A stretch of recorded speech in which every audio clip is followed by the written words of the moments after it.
Buffalo's bench. All right, Jack. 91 degrees, my friend. It's going to get hot behind both benches, so stay cool down there. Washington won the toss. They'll defer, so Colorado will go on the attack here to start the game. Interesting story involving the kicking game as far as Washington is concerned. Folks, they have got a long leg right there. John Anderson kicked a 65-yarder warming up here in the rarefied air. Nailed two 50-yard field goals a year ago for the Huskies. Ball down on the 35. Some swirling breezes. We'll see now whether he can nail it back in the end zone. Roman Hollowell, number 5, set back deep now for the Buffaloes, and we're ready to go.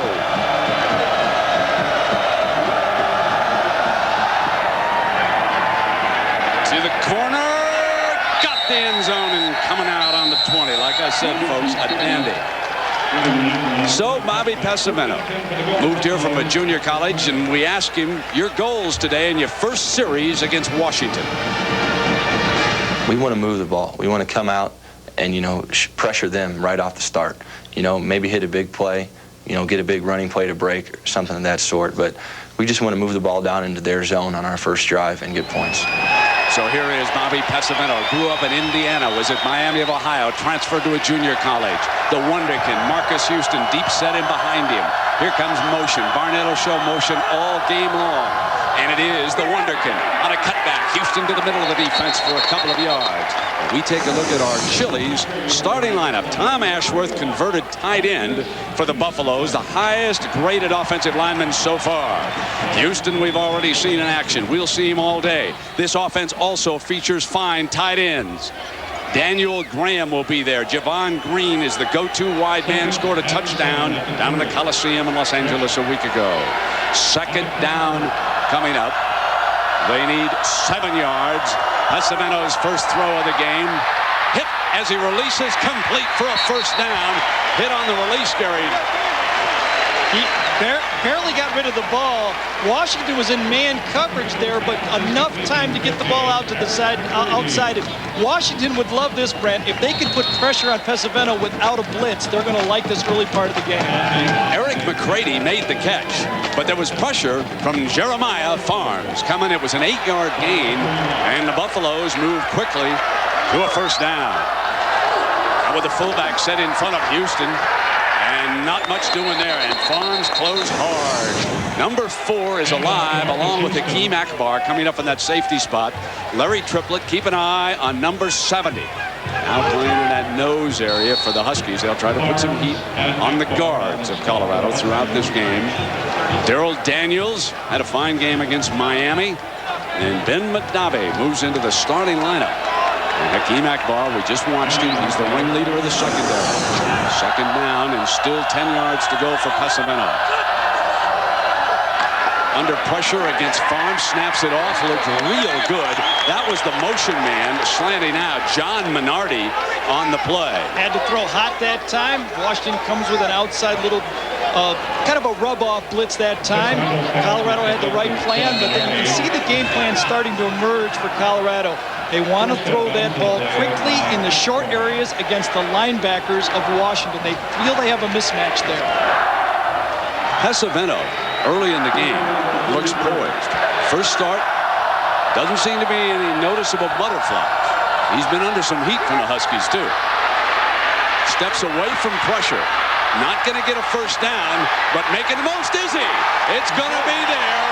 Oh, he made the most of that. I thought the Huskies had him sealed up, and they did not. Bobby Pesavento. When we talked to Tim Hundley, the defensive coordinator for Washington, he said, I think Zach Colvin, now the backup quarterback, he was previously the starter, is a little better athlete than Bobby Pesavento. But you see Bobby here, not really, Michael Vick style, but keeping his head about him. And I think you're right, Brent. Seems to be very calm in the pocket. And that's good news for Gary Barnett with a starting quarterback. So here comes the measurement. And Bobby certainly made the most out of it, folks. He's got it. First down. All right, let's take a look at the Dell Game Solution to see what Colorado has to do when they have the ball. Throw quick, try to get that blitz from Washington, and then go downfield, attack it. use the tight ends. That's where you can get matchups against those linebackers. And for the Washington defense, you've got a great running back, Brent, at tailback. But he's a true freshman. He hasn't faced, at least you got to sell your defense, he hasn't faced anybody like us. Let's hit him, see if he can do it all game. Well, here he is with 3 wideouts. McCready's the motion man. He'll come right back to Houston. He cuts back and well pursued by Larry Triplett. The nose man, the 295-pound nose man out of Los Angeles, came right across the line of scrimmage that time. All right, let's see if we can take a look at this game. I'm going to give Washington a big check mark right here because of Tuiasosopo. The defense, I think both these defense really are trying to find themselves. No advantage. I think special teams advantage because of the kicker. But a big check here for Colorado. 0-2 at home. You have to give the advantage to Colorado. Close game. Good play fake. Pesavento hit on the release. Got him again. Incomplete. They got it out of bounds, and it'll be a first down.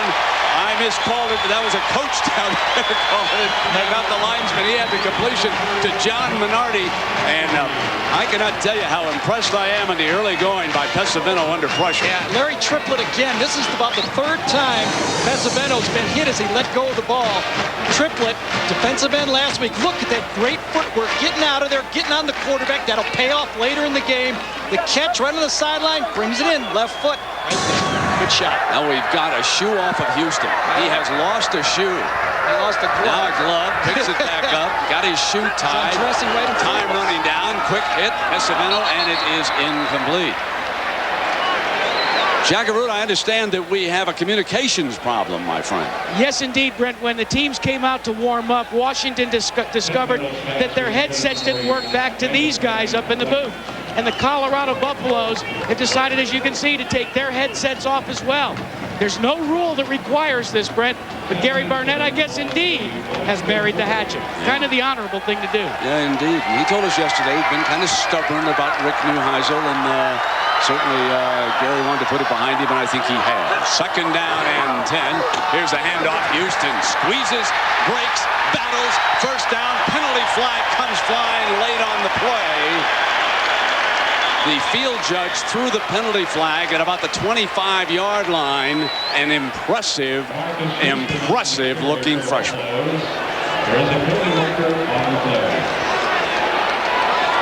Blocking below the waist, that means one of those wide receivers for Colorado trying to get downfield and break his running back, Houston, is going to throw downfield. This point of attack is right here, right up the gut.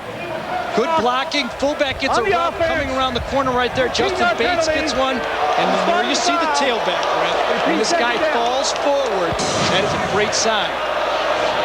But this is a big play for the Washington defense. Reeling a little bit. A key penalty goes in their favor and makes it 2nd down and 16. And as you can see on television right there, a lot of substitutions. Washington is going to come on with their nickel or dime package, anticipating a lot of wide receivers for Colorado. Vince Reed in a tailback. Houston is out after that run. Reed flares. Pesavento's got him. Overthrew him just a bit, although it did look catchable from up here, folks. I must tell you that, but perhaps a little bit too far from him. Might have been catchable for Marshall Falk type of receiver right there, but I thought that was another throw under duress, a decent throw. No one really trailed with the tailback that time. He was wide open and just a bit high. Gary Barnett has to be happy. Quick throwing, a poised quarterback, and they've been able to run the ball between the tackles, which he told us, Brent, he wanted to be able to do in this game. The split man is Javon Green up toward the top of your screen. He's number 19. He's got man coverage, but Pesavento doesn't have time to find anybody, and rolling in is Curtis Williams, the strong safety. The newest thing about football, the last 2 or 3 years, the zone blitz. You bring the strong safety. Strong safety's going to come right in here, but watch this guy going back and playing zone defense, okay? Watch the linebackers drop.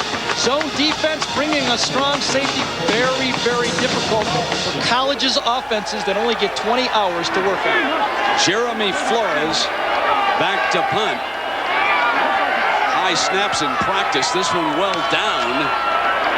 Johnson, the return man for the Huskies, drifts back on the 2. Fumble! Loose ball. Huskies have got it.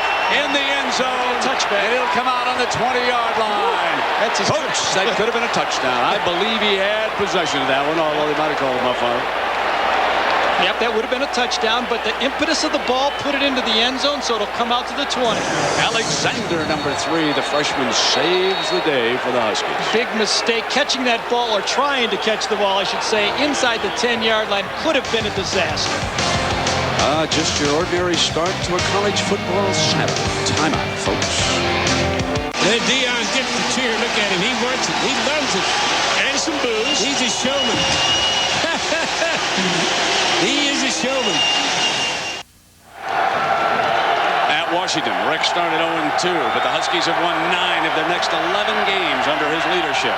Now, Marcus Tuiasosopo moves in behind center. Almost single-handedly, he beat Colorado in the 4th quarter up in Seattle a year ago.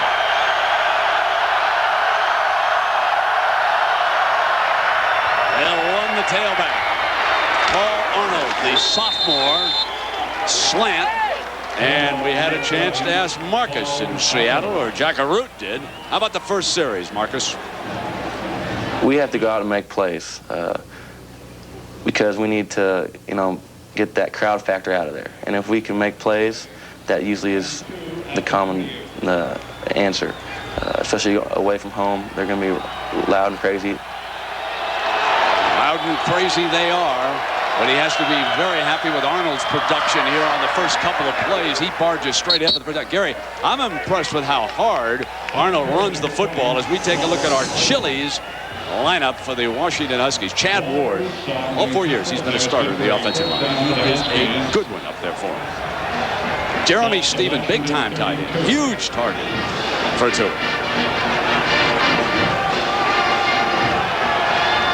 First down and 10. The one-back set with the 3 wideouts, and now the no-back set. Colorado shows blitz. Coming good. Sykes, penalty flag is down. The linesman through. I think you're going to get Wes Call, number 74, the left tackle, flinched before the snap. It'll just be a 5-yard penalty. No play, no option. Dead ball. False start. On the offense. No play. No option. 5-yard penalty. Colorado to take the penalty. Watch the left tackle on the play. So, yep, that's a little bit of a pucker right there. You can't do that. Just enough. 5 yards marched off. First and 15. Pat Cuniff is the fullback, set in front of Arnold. Roll to the right. Design play for Tui. Incomplete, intended for Todd Elstrom. Fine play by Donald Strickland, number 4. Speaking of Strickland, let's meet the Colorado defense. Anwan Jones played at Northwestern for Barnett. Went to JC. Here now, starter, and he's played pretty well. Jay-Sean Sykes, folks, number 7, big time in Los Angeles, big time linebacker. And we had Strickland make a play. Michael Lewis, the only returning starter. That young secondary was exposed by Colorado State in Denver in the Buffalo's opening game. They played better against USC, and they figured to get better as the weeks roll on here.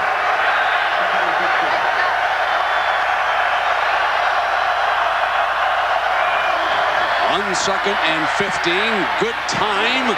Throws high and incomplete, and a penalty flag comes flying against Robbie Robinson. That's a bad call. That ball was not catchable at all. That ball was They're way over conferring, his Gary. head. The other official may call him off. It's on the Colorado bench. That's an advantage because you can really go after the official over there and work him. They're going to take that away. Juszczyk is our big official. They're going to pick up the flag. Disregard the flag. Yeah, good call, Gary. It's uncatchable. Did you ever think about becoming a zebra? It's a lot easier up here. Ball clearly overthrown. Robbie Robinson comes into the picture. You know, if the ball's on target, that's realistic, but that's clearly 5-6 feet over his head. Good job by the officiating staff to pick it up that time. Now Wilbur Hooks dashes onto the field. Justin Robbins drew a start for the Huskies today. He too will come into the formation. They break the huddle with 12 seconds. Now on the play clock. Now they're down to 7.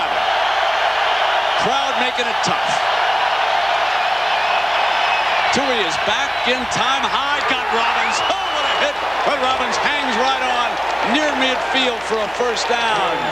That's a 22-yard gain and a first down for the Huskies. Any question why Tuiasa Soko is so tough to defend? Not only does he run the option, he makes throws like this. 3rd and 15, skinny post, right in the face mask twice. The ball hit him, and then the safety hit him right in the face mask. A beautiful play. You don't expect option quarterbacks to be able to do that to you. This guy is one of the best quarterbacks college football seen in a long time, being able to give you a lot of different looks. That was some hit by Albus Brooks, wasn't it? Number 21. Short drop. Tuiasosopo got one-on-one, goes for it, and he's got another one at the 29-yard line. This time it's Todd Elstrom. 22 more yards, and Gary Danielson. This guy, Tuiasosopo's got much better arms. Brent, you know, we discussed this, and I told you, I think this guy is a big-time quarterback. He's going to be a real valuable NFL quarterback because he throws the ball well. You can see Neuheisel and Keith Gilbertson, 2 outstanding passing game coaches. That's the defensive coordinator for Colorado, Vince Okru. He said we want to play the corners bump and run and make it a 9-on-9 game. So far, it isn't working. Outstanding job by the Huskies offensive line also. Here comes blitz. Was it too early? Did they flinch again? We'll let them sort it out. You know, Brent, we were talking about this all in pregame, and I tell you, I said, I watch this guy throw. He's really improved. What a weapon. Dead ball. Offside. Yep, they Defense. jumped. 5-yard penalty. Hey, let's remind you, next Saturday, ABC Sports will kick off a full day of college football regional action. Big one from Columbus. Penn State against Ohio State. That's always a dandy in the Big Ten. Those of you along the Pacific Network, the second game of your doubleheader will be Air Force Utah at 4 Pacific time on that network only. Here after the penalty, 1st and 5. Tuiasosopo and the Huskies on the move. Comes a blitz look. Showing us why they're favored to get to the Rose Bowl. There's the blitz picked up, short drop, incomplete. In and out of the hands of Justin Robbins. All right, let's take a look at the Dell Game Solutions when Washington has the ball. We know what Marcus can do, but he needs help. He needs some tailback production. You saw the game plan emerge. They started that way. The Colorado defense must force Marcus to give it up. When he runs the option, make him pitch. When he's passing, make him throw it. And the corners, I believe, need help. They're not great corners.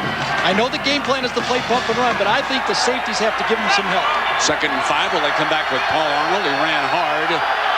Marcus against the crowd noise. Make sure the receivers know what's going. Here it comes. Arnold right up the middle to a big hole.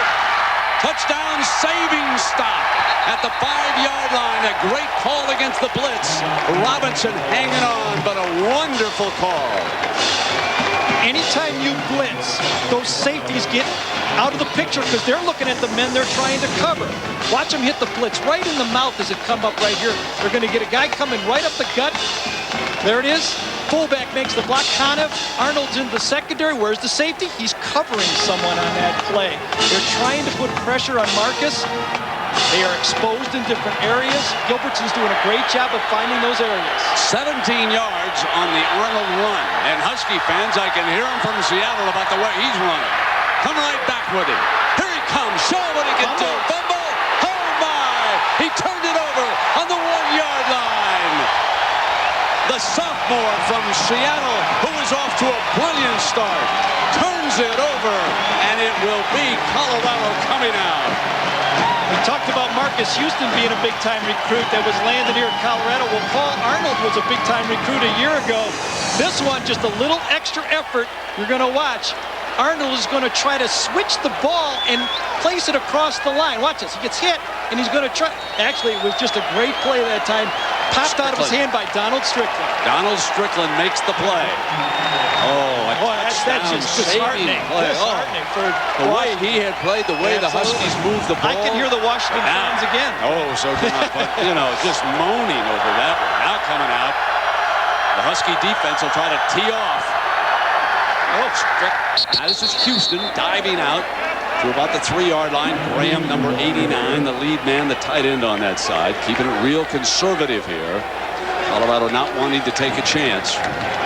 Plays come in from the sideline for the Buffaloes. Larry, Triplett has just caught my eye in this football game. He has been unblockable so far. I'm telling you, he's big time. And he's up against a good football. Anthony Gerard there, the center, is one of the best in the college football. Oh, he'll take into the action in a heartbeat. Second down and 9. Here he comes, Houston, battling out to the 4-yard line.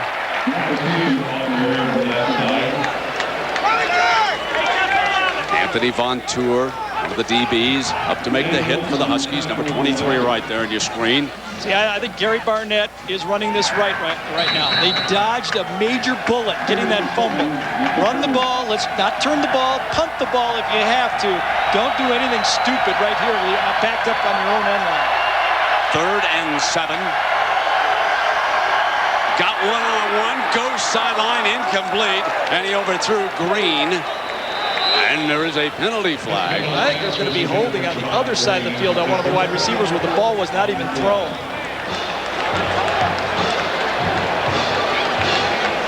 Defensive holding's an automatic first down, folks. That'd be a big-time penalty if that's what this is. And the crowd thinks it is, too. I can hear some of those folks with a good view of that side of the field. I read that applause.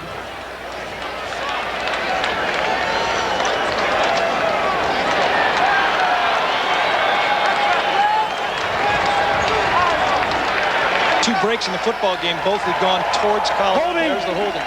On the defense. 10-yard penalty. Automatic first down. Oh, boy.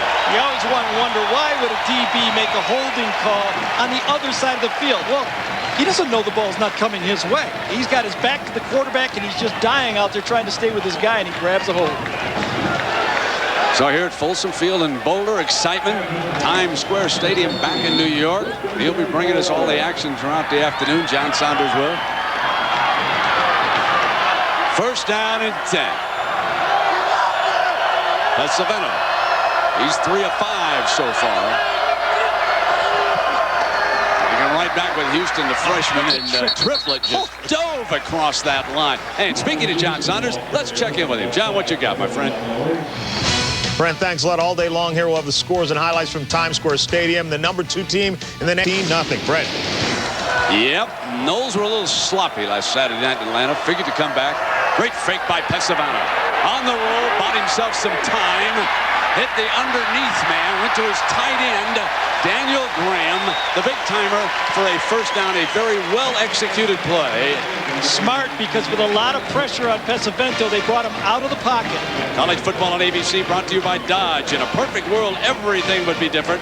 Morgan Stanley, Dean Witter, move your money, get well connected. Dell, providing the infrastructure to power your e-business, and Burger King. Got the urge? That's some nice territory. Is that your ranch? So that's why it's so hard to get a hold of you. That's what we got to call out there. First down and 10 now for Pesavento. Blitz. Deflected. Incomplete. Von Tour, the blitzing corner. We check in with Jack. Well, Brent, you know, as you've said, that this is the first start for this quarterback for Colorado. But when we asked Bobby Pesavento how he was going to handle the pressure, he says, really, I prefer the pressure that I'll be living under, knowing that I could be yanked at any time. He said, I like it better that way. It's a little different, isn't it? Yeah, it sure is different, Jack, huh? He's sitting on the bench. You bet. Hey, second down. Folks, I can't say enough about number 70 down on that defensive line. He's dominating the game so far. Trying to swim through, double team, set the screen. It's Houston. He'll run away for the DB. Penalty flag. Daylight crosses midfield, but there is a penalty flag. Justin Bates, number 77, the guard coming out on the screen that time, just didn't have the patience. Reached out, grabbed Mondavi, I think it was, wasn't it? Yeah, Mondavi's down, actually. Screen, watch the left side of your screen. Ball's going to come out there. Right in that area, right there. There's where the hold's going to take place. Watch it when he kind of goes again. Just doesn't have the pace. Left hand. There it is. That's an easy one to see.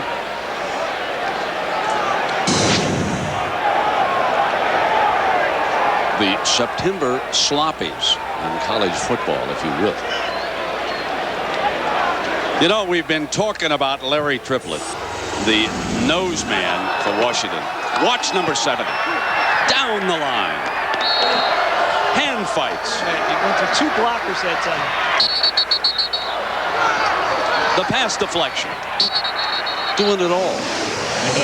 You know, remember last year we zeroed in on a fine nose tackle from Michigan, Brent Roberinas, how he dominated a game. This guy is capable of dominating a game from the nose tackle. He's going to force 2 and 3 offensive linemen to be aware of him every play. So the injured player being helped off, and again, that's Ben Madavi, who drew a start today at that linebacker position out of Mercer Island, Washington. Lovely neighborhood there outside of Seattle. Second down and 19 here for Pesavento. They try to blitz again. Middle. Dropped. Number 14, Cedric Cormier had it. Right in the old breadbasket. Brent, actually the first time Pesavento has thrown the ball a little bit off target that time. He had him wide open, kind of pulled the string on it, and it was a little bit low. Very difficult catch. Andre Giroux, the big center for Colorado. Steve Marshall, the offensive line coach, said he is one of the best he's ever coached. Girard does a nice job. Gets the ball off. So we'll be seeing him on Monday Night Football sometime, folks. Andre Girard, number 65, out of Houston, 6'4", 320. But his hands, for what a battle that is. And Triplett is right square up on Girard right now. Double team on Triplett. So Pesavento hit on the release. Is it a fumble? Oh, man. Incomplete. Juszczyk was right there and said the arm was coming forward. And it's an incompletion. He jumped right in. And Anthony Kelly coming in that time. Now, he's the young fellow who was benched, and they started Madavi. So he's got something to prove. You bet. You know, Brent, only a 3-man rush this time. Coming from the backside. Was that, that was pretty darn close right there. That ball was hanging in the back, and that was the old Lawrence Taylor play, coming around the back and whacking the ball. Here's Flores. Back to punt. Standing at the Buffalo 6-yard line. Anderson looking for some Husky field position. Derek Johnson, let me check that, he's got it. Johnson looking for daylight, comes swing left. To the 47-yard line, where it'll be a first down. So the Huskies marched all the way to the 1-yard line and fumbled. But now they get it back, and with a short field. Timeout.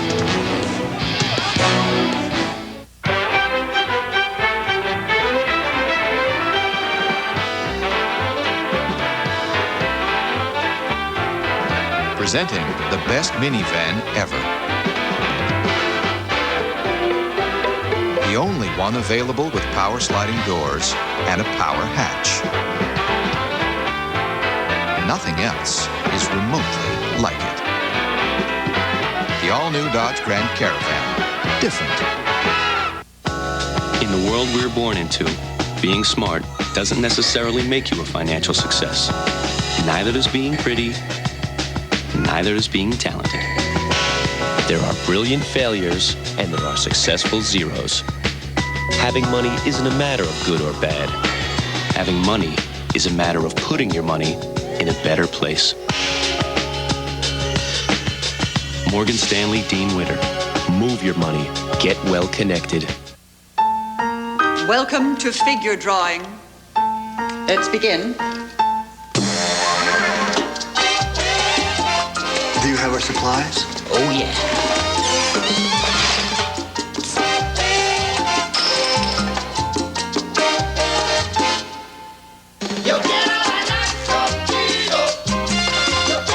For the great taste that won't fill you up and never let you down. Get out! Make it a Bud Light. Missed opportunities, eh, Gary? Absolutely, and they've all gone towards Colorado's advantage. I mean, a drop punt there. Washington gets it. And look at this one here. That should be 7 points, or at least first and goal. Both of them towards Colorado. So we're in Boulder, Colorado at Folsom Field. We've got a capacity crowd for the homecoming of Rick Neuheisel. He brings the Washington Huskies in. They are 2-0, ranked in the top 10. And the Colorado Buffaloes, the team he left behind, 0-2, but favored today and scoreless. So far, we have got 4:52 left in the opening quarter. Very impressed with Washington so far in this football game. You can see why they handed Miami a tough game. Bump and run to the outside. That's the game plan. Tui's back. Tui's got one-on-one. Going going deep. And he overthrew his man. Donald Strickland is definitely a target. Justin Robbins working deep, but they are isolating the young corner over there, and he stood tall that time. If you have a team that's going to play man-to-man and try to play you 9-on-9 inside, you must attack it. You can see Strickland with his right hand kind of slowed down the receiver that time. Good job. Justin Robbins, and didn't get called for it. Exactly. That's it. You know, it looks bad if you get called, but if you get away with it, you're all right. But you must attack it. Look at everybody up. 11 people within 7 yards of the ball for Colorado. Everybody right there. Like Paul Arnold on the draw play. You could see it coming a mile away. Spins, hangs on to the ball, out of bounds at the 45-yard line. Well, a year ago, folks, we talked about the handshake of a year ago. How frosty it was between Barnett and Neuheisel. Watch. Count the seconds. He smiles there. And then in the fourth quarter, Tui Sissoko to Chris Juergens, 31-24. Neuheisel and the Huskies win it. And that was a huge win for Neuheisel. They were 0-2, and there were some critics up there of Rick. And since then, he's really kept them quiet. As the Huskies won 9 of the next 11. Tui Sissoko has not taken off and rushed once today. George Hill, our stats man, points out. He obviously likes his situation. 3rd and 2. They're going to hand off again. Why not?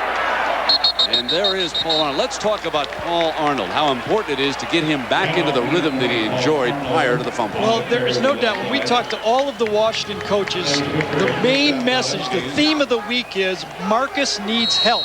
This offense from 99 has lost their 4 leading receivers, 3 by graduation and 1, Chris Juergens, because he's injured. They need something for number 11, and maybe it's that tailback, Paul Arnold, who was so highly recruited, finally emerging. This is a big game. We've got another one going on in Pasadena. Michigan out there playing UCLA. Here it's 1st down and 10. There's the option look. And Tui says, I'm keeping it for my first run, and only got a yard. Speaking of Michigan and UCLA, let's go to John Times Square Stadium. You got a sun out there today, John? Brett, standing room only here on Broadway at Michigan against UCLA. Give it to the A train. Anthony Thomas, what a hole up the middle, just busts it, takes it the distance to the end zone for a touchdown. 68 yards on the run. They missed the point after. 6-0. Brent. Missed the point after? How could they do that, Ken? There was nobody else on the train tracks, but the A train there, they got to get somebody out there.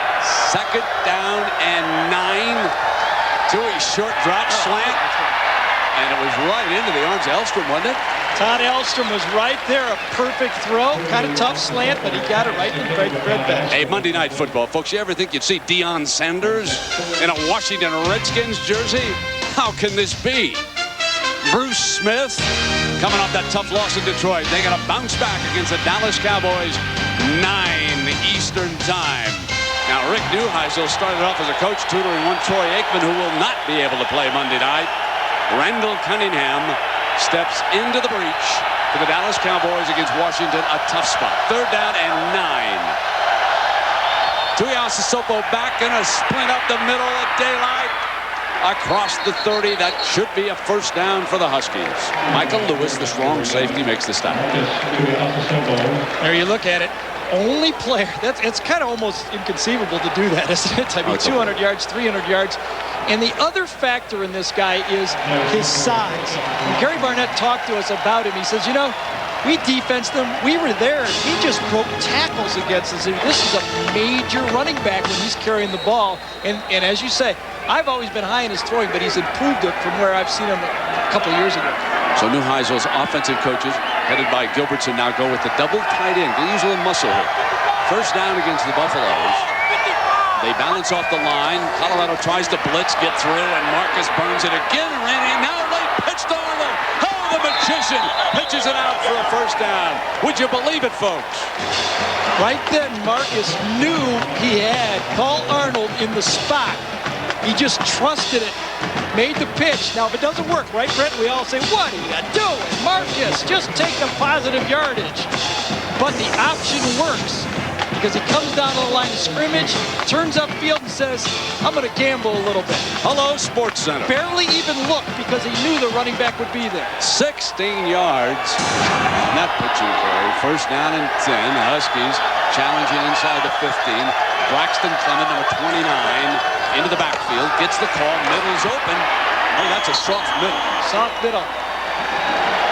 What's happening with that Colorado defense there? Well, remember last year, Brent, the second half, Washington put up 310 yards on this defense, this Colorado defense, 205 on the ground. They believe they can run the ball right at the gut of this defense. Colorado is already having to blitz to try to get the ball out of Tuiasosopo's hands. It's opening them up for the inside run. Second down and 2. Tuiasosopo does not need much time to make a decision here. So experienced. 4 on the play clock. Gets it off. Rides the belly of the fullback. Tries to cut the daylight. Short. And Phil Jackson, one of the DBs, making a start today for Barnett's defense. Came up there and delivered the whack. But the Huskies are down there where they should be able to punch it in this. Short of a touchdown, but he got the first down on the play, which is mission accomplished on that call right there. First and goal now. Justin Robbins brings the play in from the Huskies sideline.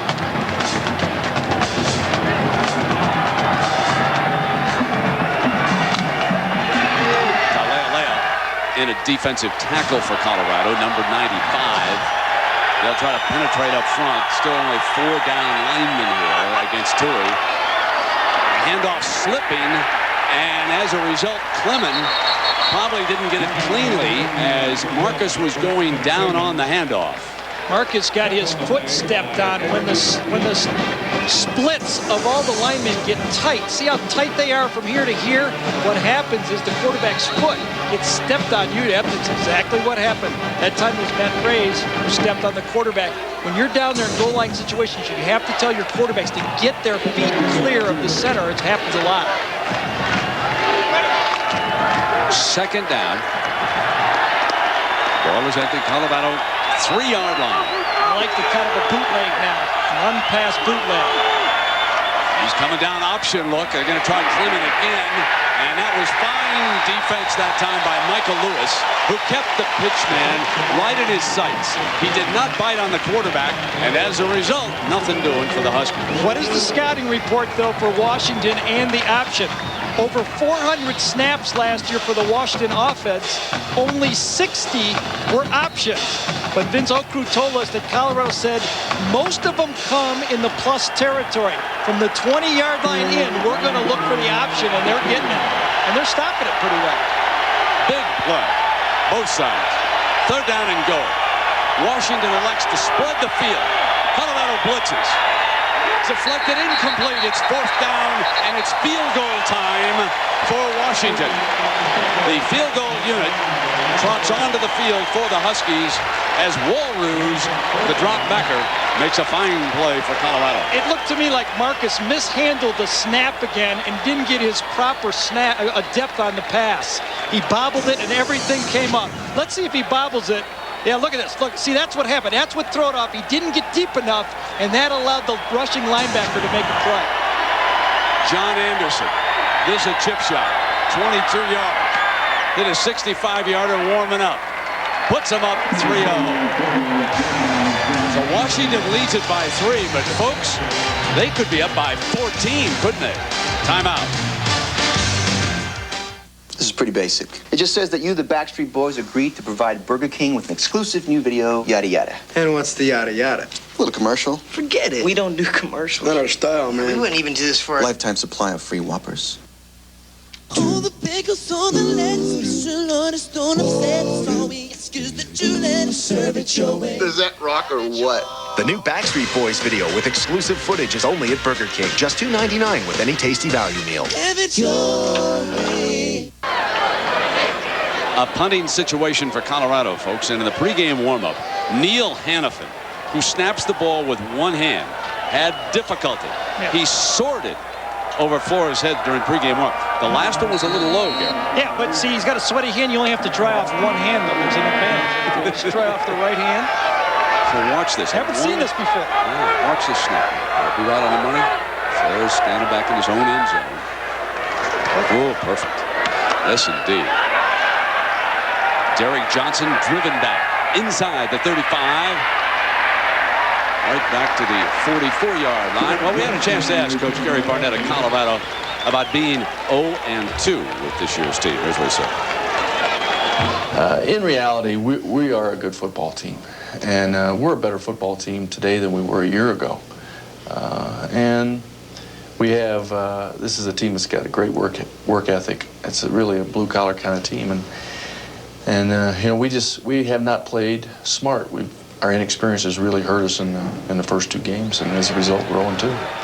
Has to be just a little bit concerned, though, I think the way Marcus Tuiasosopo is moving the ball. Tremendous. And the way the Washington defensive front is playing. The fullback. Watch out. Oh, nice play, huh? And a good read by Phil Jackson, who wasn't fooled like I was. Stayed right there with Clement. Todd Elstrom that time really hung up his running back. It was his job to keep that corner off the pitch man. He just did not stay. It's called stick and stay. The wide receiver has to stick with the defensive back and stay with him. Otherwise, that poor running back who has to watch the pitch and the quarterback is just a sacrificial lamb. Yeah, it's so important to pitch when he brings that option.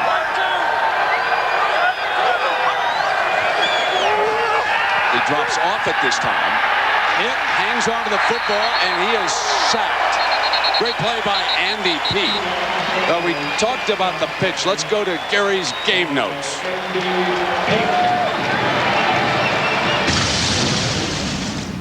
The last phase of the option is the pitch, but it's the responsibility of the running back, not the quarterback, to maintain the relationship. I've got my eyes here. That means when I pitch, 4 yards back, 4 yards out, works every time. He probably will not be pitching this time. It's 3rd down and 15. Pitch it forward. He's back in the shotgun.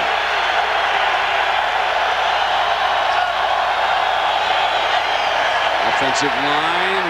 Marcus steps away from trouble. Now he's going to have to keep it. Fumble! Huskies recover.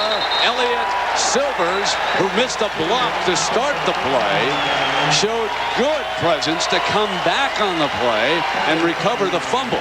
He was beaten cleanly, and that's why the play broke down the first time.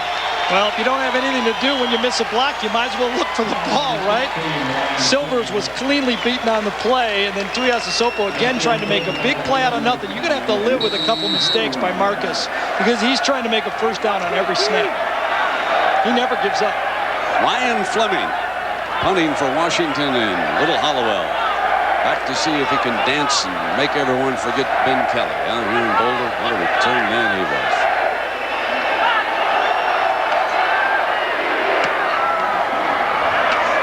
Fair catch signal. Slides into it and the 26-yard line. Colorado gets it right back. 3 and out. Good defensive, Sam, but they still trail them by a field goal. We take a break.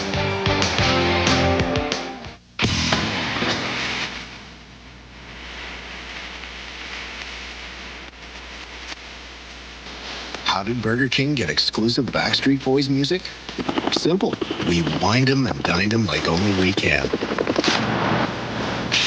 Now get live music from the Millennium Tour and a new song, It's True, from their upcoming album on 3 CDs for just $2.99 each with any value meal.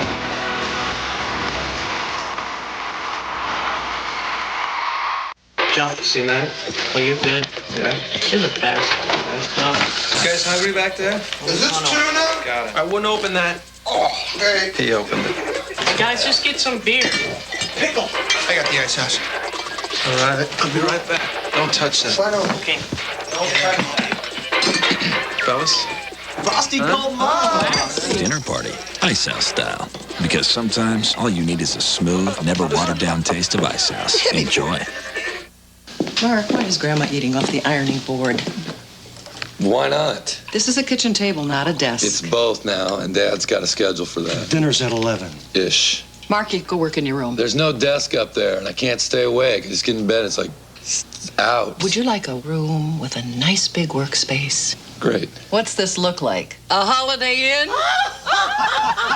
Hey, Grandma. Want a room with room to work? Holiday Inn gives you more, and more is better. When it really counts, you stand your ground. Looks like we've got a lot in common. You can always depend on Chevy to be there for you. And now, during the Chevrolet U.S. Olympic Countdown, check out the remaining selection of 2,000 Impalas. These 2,000 models will be going fast, so hurry. Don't let the selection pass you by. Make a stop at your Chevrolet dealer today for the Chevrolet U.S. Olympic Countdown.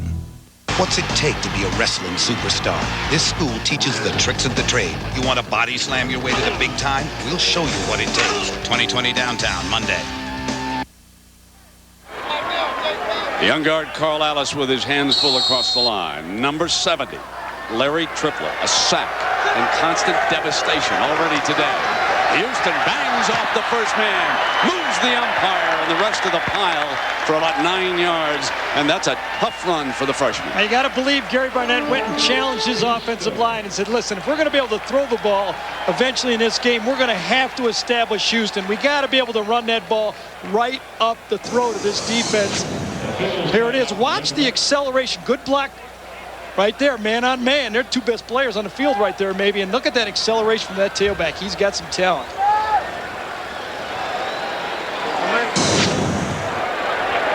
Those two guys are going to be sore after this game. Yeah, they're going to get a quick measurement.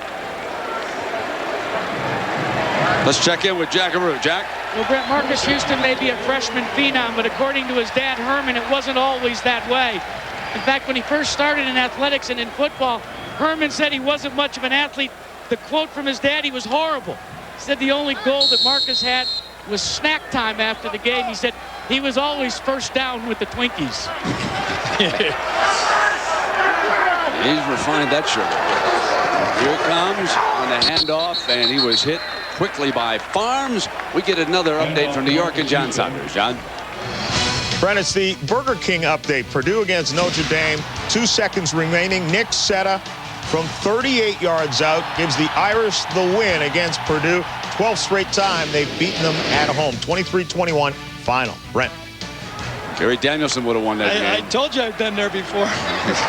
Second down and 11. Houston.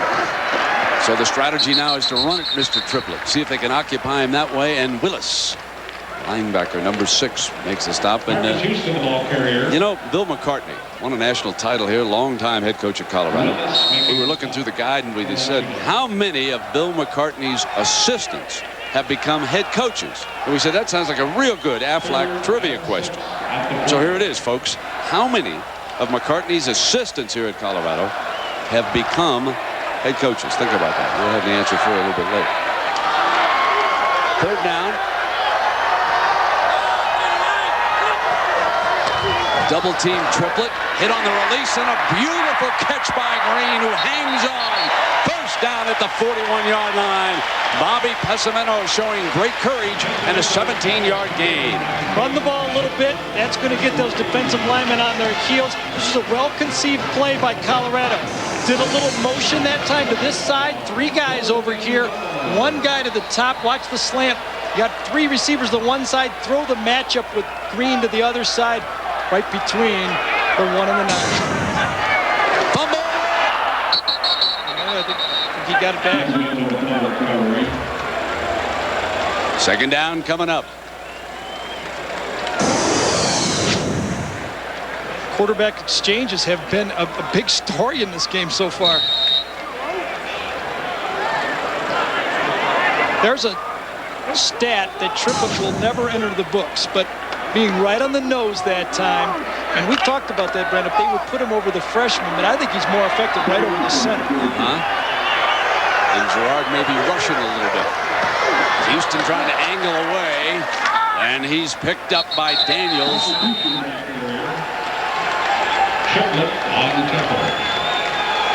You know, the other thing that Houston showed us, the patience of the big-time running back. Don't rush it. Follow your blockers. See what you got. Get what you can. Get up, run another play. All the great ones have been able to do that. Third down, I'd like to see in this situation Colorado look for those great tight ends. They're difference makers, and they can match up pretty well. Daniel Graham, right here. There he is. Let's see if we can get the ball to the tight end. Before the snap, the flag. How about Cincinnati? 11:37 in the fourth quarter, leading Wisconsin, a shorthanded Wisconsin team, we might point out, because of Full Shoegate. start. Wouldn't that Offense. be short-footed? 5-yard penalty. Repeat third down. Very good. Very good. The short-footed Wisconsin Badgers in danger of losing 2 straight games to Cincinnati. Third down and 12. A year ago, I remember that game. Ron Dane fumbled going in for the Badgers, and that really cost them. Fumbled away for the Heisman in that game. You bet. Now Pesavento. Needed a block and got it from his back. Now comes down deep, goes Green. They dropped a touchdown pass. Oh, my. Oh, my. That's exactly what he did. There's nothing else you can say about it. Javon Green, who had such a great second half of the season in '99, 2 touchdowns against Kansas State. He had that late touchdown against Nebraska last year in that exciting game.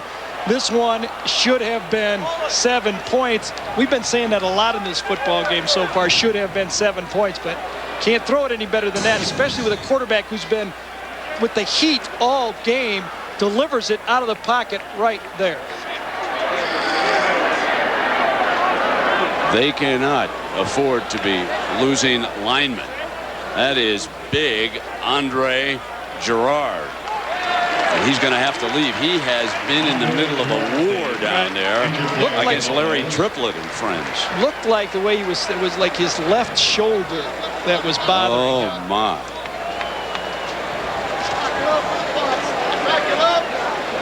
Remember, Gary Barnett is one of the big-time gamblers in college football. Loves to run the fake punt. In fact, Washington is keeping their regular defense on the field except for the punt returner.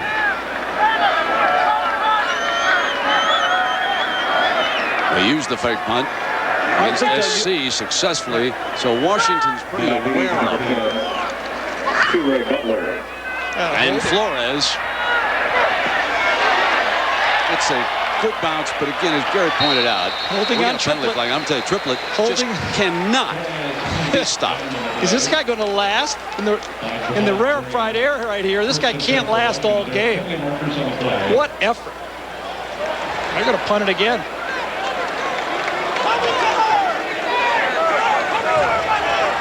College football on ABC is brought to you by Chevrolet. If only everything was as dependable as a Chevy. Chevy will be there.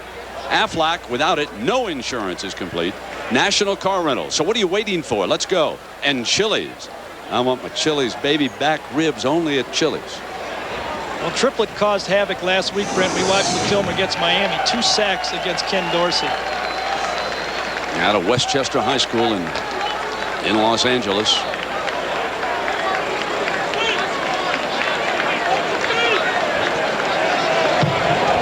Holding on the kicking team.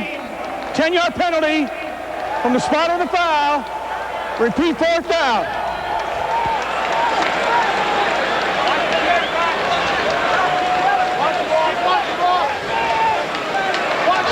So Flores will try it all over again. Remember where they started. It was 3rd and 5. They had a penalty to make it 3rd and 10, basically. Then a drop touchdown. Now a holding play on a punt. That really cost you yards. I think they finally gave Triplett a playoff. Very well deserved. Nice punt. Fair catch. And the catch is made at the 21 by Derek Johnson. So we'll take a break. It's a defensive struggle in Colorado. Washington leads it by a field goal. You ever hear the urban legend about the dead hitchhiker? A serial killer who murders 8 students. Hello?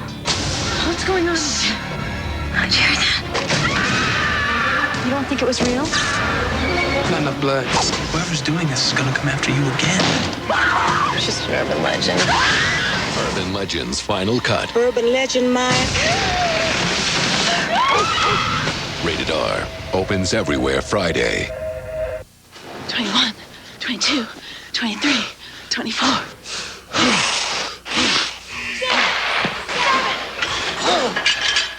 364. 365.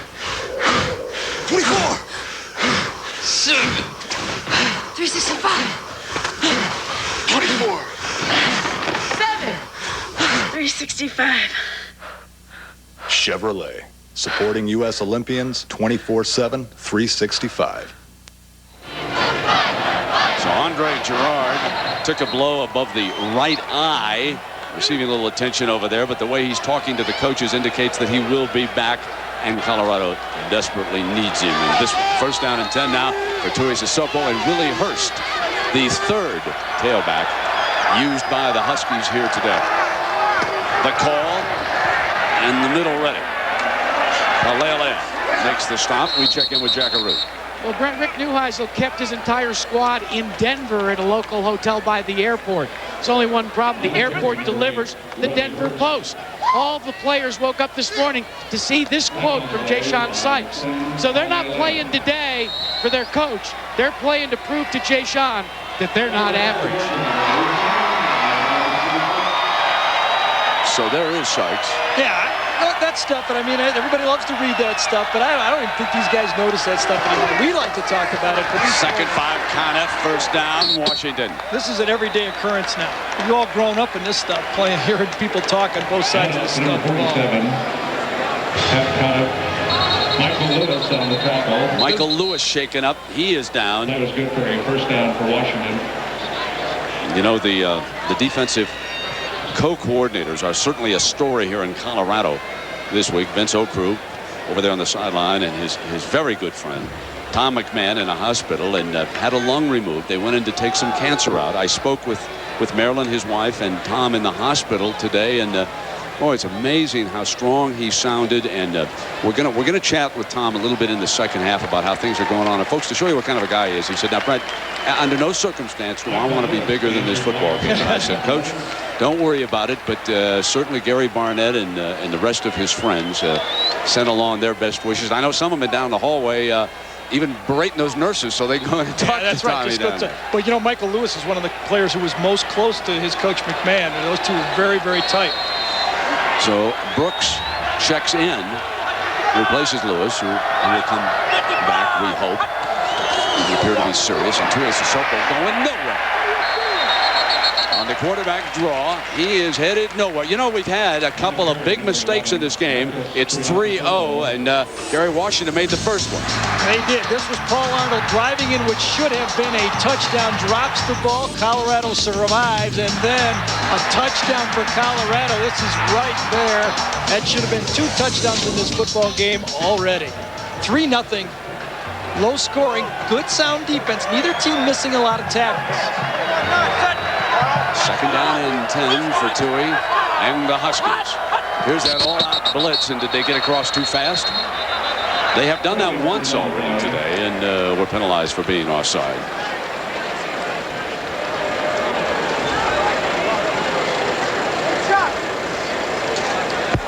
Dead ball. Offside. Defense. Yep. 5-yard penalty. You know, Tui Sissoko is so good playing on instinct. Tui, I'll get your name right. Please believe me. Here's what he had to say. A lot of my game is just on instincts, and sometimes that gets me in trouble. Probably a lot of times. But definitely, I think when I break the pocket, guys like Todd Elstrom, I know that if he's out, he's going to break to the sideline where I'm breaking. He is certainly anything but so-so. And Tui Sissoko is back under center, second down and 5. Fumble. And there's another exchange problem. What's going on? That's the third one. I'm not quite sure. It has to be good play from those defensive tackles. You got to give it there. But that's the third time that something's happened on the exchange. This time, snap. Well, you're very lucky to get those back when you're a quarterback, and you're just wasting downs. Let's see if we can see whose fault it is. Who knows? Ball flops up there. You just fall on it. Kyle Ben is the center in the middle of things for the Huskies right now. Not so sure he wants his name identified right now at this point. Clean snap, over deflected, and there is the size of the receiver, and that's Jeremy Stevens, one of the taller tight ends in college football. I hope so, 6'7". Man, what a catch. And what a football player, too. Versus Miami, he's on the left side right here, going to come right across. Just a little pop pass. Go to your go-to guys in this situation. Man-to-man coverage, strong safety right on him. Puts it up there where nobody gets, almost like throwing it into the post that time. Got the point guard throwing it into the post. Pretty easy. Yeah. A couple teams here, Gary, looking for a break.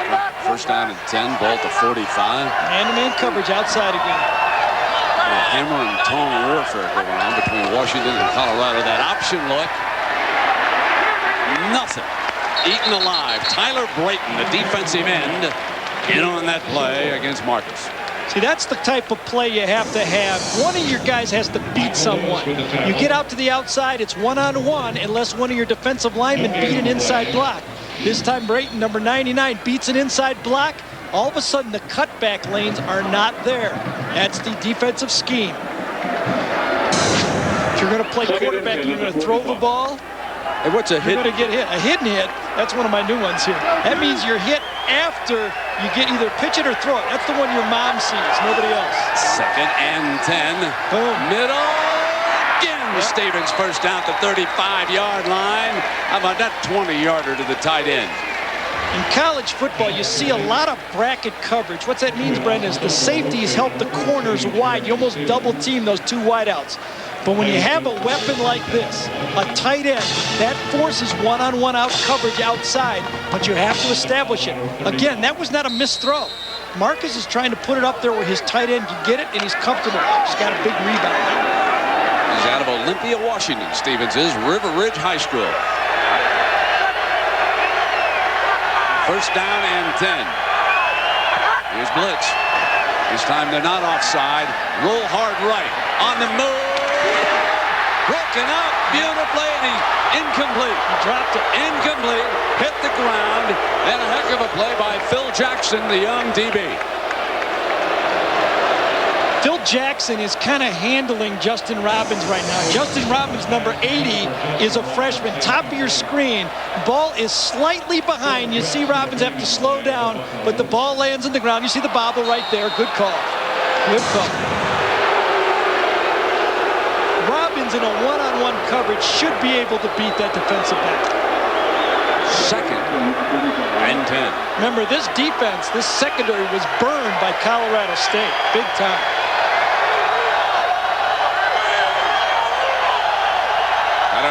Three, got it off. Slant, intercepted, a badly thrown ball. Picked off by Lewis, who returned after his injury. And so one of Tom McMahon's favorites makes the pick out of bounds. And now the celebration over on that far side. There is a penalty flag on the 37-yard line. A penalty marker down.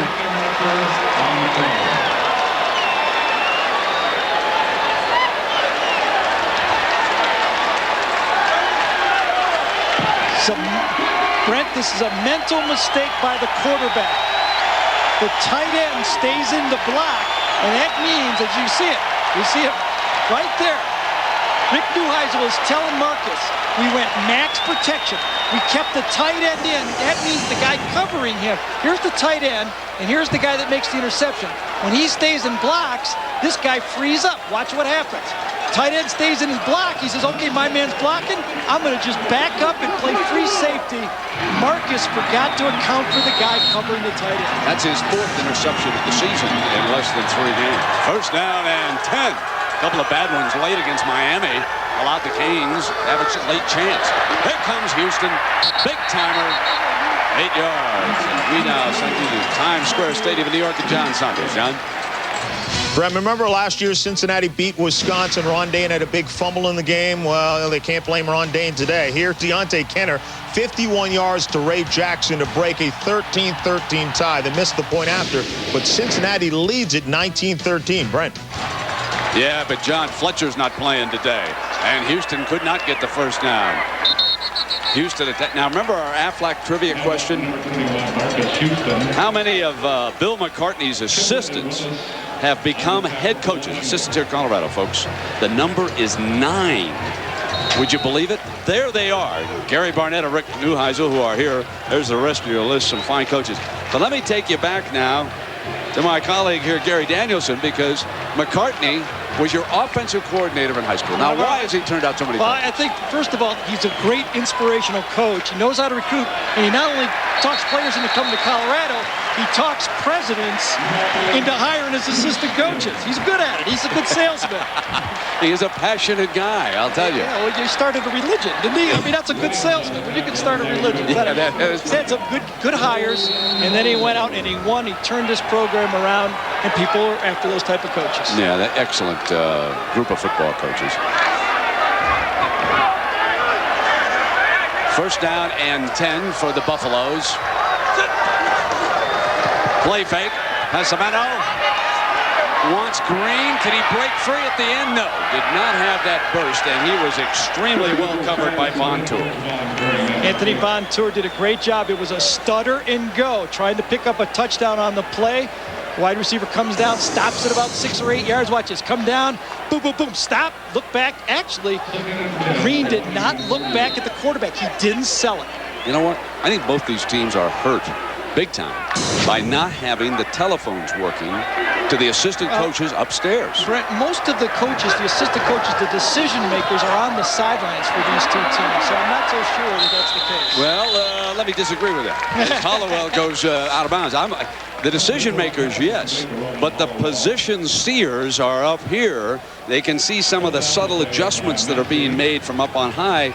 I think sometimes the worst seat in the house is there on the sideline, All right, Mr. you know Danielson. what? I'm gonna let you win. You haven't won any yet. This I'm is gonna it. let you win. I finally get a victory for Mr. Danielson. First one this year. Right. It must be what the Irish did to What his they alma need to mater. do better than see things, they need to execute. In my mind, Look at these guys. Yeah, they're gonna have a hot Might as well get a hot.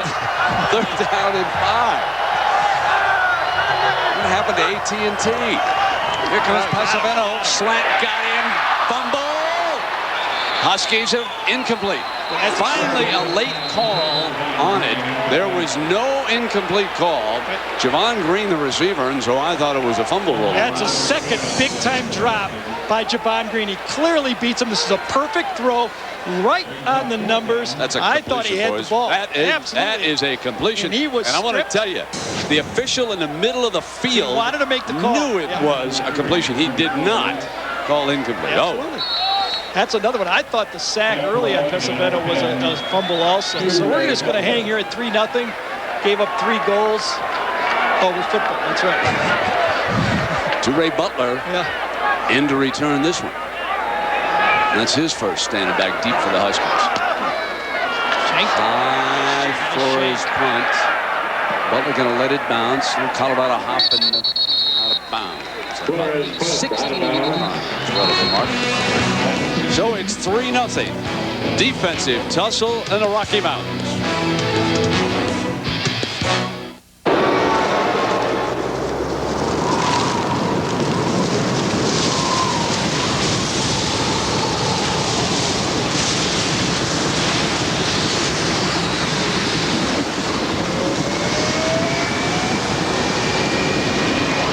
The sleek, new 200-horsepower Chevy Monte Carlo SS. Hot. The side you show the world is up to you. Monte Carlo. John and Terry coming up at halftime on the Valvoline Halftime 2000. We're always looking forward to the scores and highlights from around the country. Some big ones today. Michigan, UCLA, they'll tell you all about it. Kenny Walker, number 45, in at fullback for Washington.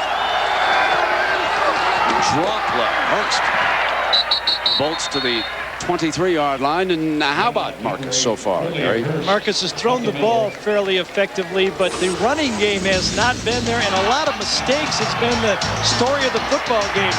Tripped up, dropping the ball on a scramble, misreading an interception. Here's another center exchange. Kind of self-inflicted wounds by Marcus Tuiasosopo so far in this football game. Pat Conniff checks in at fullback, and Paul Arnold returns as the Husky tailback here on 2nd and 3. Option look, and Marcus thrown for a loss, and Colorado very aggressive. Masoni stayed right with Tui, and they also had a man all over Arnold on that play. You know, Suddenly it appears as though the Colorado defense seems to have picked up a couple of keys on the Husky attack. I think that they're starting to beat that offensive line. I'm wondering if the Washington offensive line isn't tiring a bit in this rare altitude here, and they're not quite as effective as they were to start the game. We got a timeout, so let me remind you. Monday Night Football, 9 Eastern time, an old bloodbath. Washington, Deion Sanders, Bruce Smith, LeVar Arrington and friends will tee it up against Randall Cunningham, Emmitt Smith, and the Dallas Cowboys.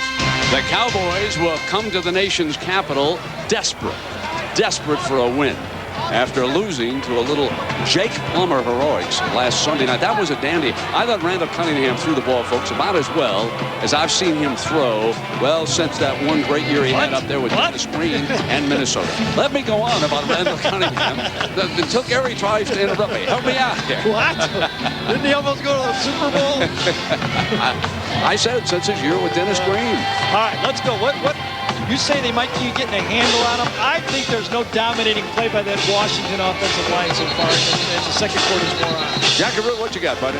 Well, Brent, you know, every team wants to try and figure out a way to stay cool.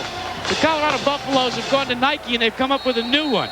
This tube here connects to a back tube right here. When the players come off the field, they don't become cyborgs.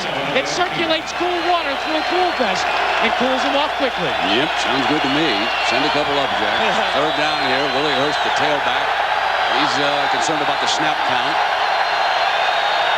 Tui helps him out. Straight back. Gets a block from Hurst. On the run. Picked up. Intercepted. Touchdown, Colorado. Phil Jackson, the young DB. The second interception of the day by Tui. And Colorado with its first lead.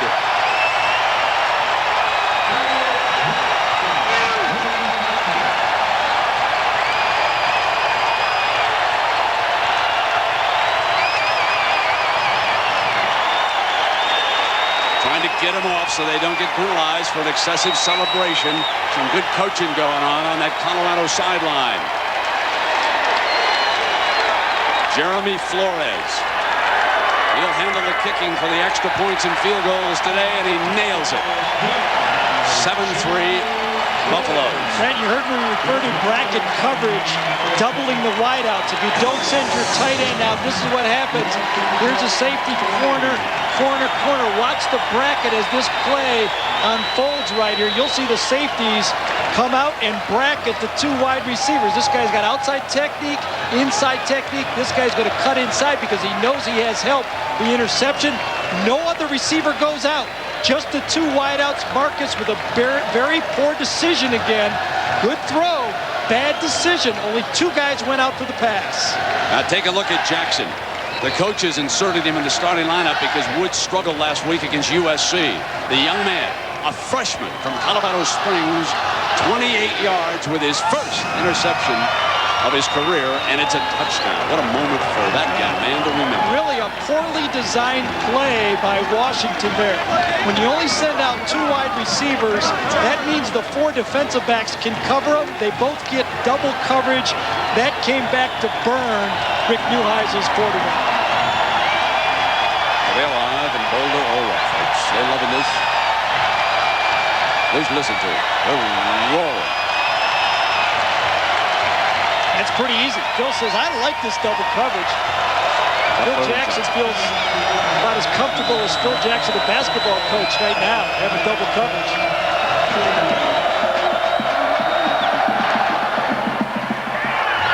So Miskell handles the kickoff. And back is Johnson coming out from the end zone. Left return. Johnson slammed down at the 22-yard line. A reminder this Friday night. Two guys. Minute and a half to go here in the first half. 7-3 Colorado leading Washington.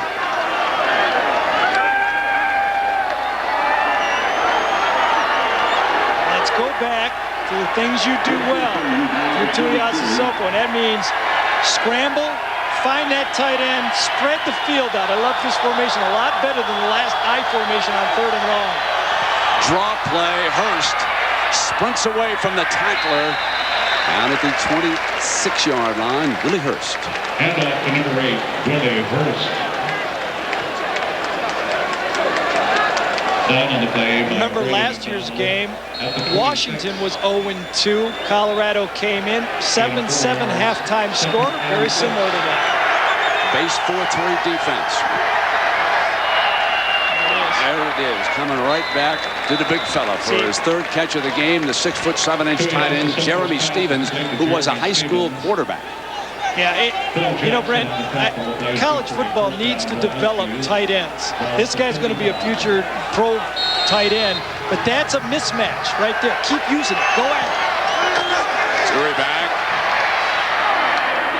No. Ball was thrown behind Wilbur Hooks. I'm not sure you can say that with Washington on the field, my friend. They have developed one tight end after another I for the last decade. You're right about that. Washington has, but college football, it's an underutilized position, and I think that's a pressure point in this defense that needs to be exploited. Until they stop Stevens, I'd go to it. There's a chance. 2nd down and 10. Clemens late onto the field. That'll free up. You don't have great wide receivers. That'll free them up. More man-to-man coverage. Stevens stays to block. And they used Clement off the bench and nothing doing. This is going to be 3rd and long. And Jackson, number 6, makes another play. This play was set up. Elliott Silvers, the tackle, didn't get out. Poor coordination on this screen play. This should have worked. The tackle didn't get out fast enough to get the corner and block him that time. That's why Jackson just come up and make an easy tackle. Now Willie Hurst and the Huskies just a little bit late in getting these running backs on the field. It's less than 10 seconds on that clock now, and Tui will see it. He's been pretty good about it. He's got 2, and he gets it off. Here's a draw, and Hurst bolts.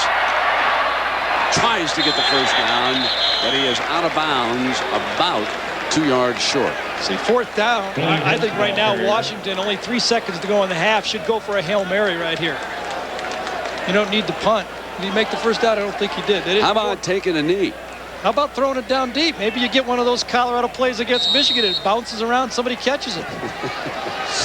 Hail Tui. Here we go. Right. Throw it down there. Maybe something weird happens, like pass interference, you get another one.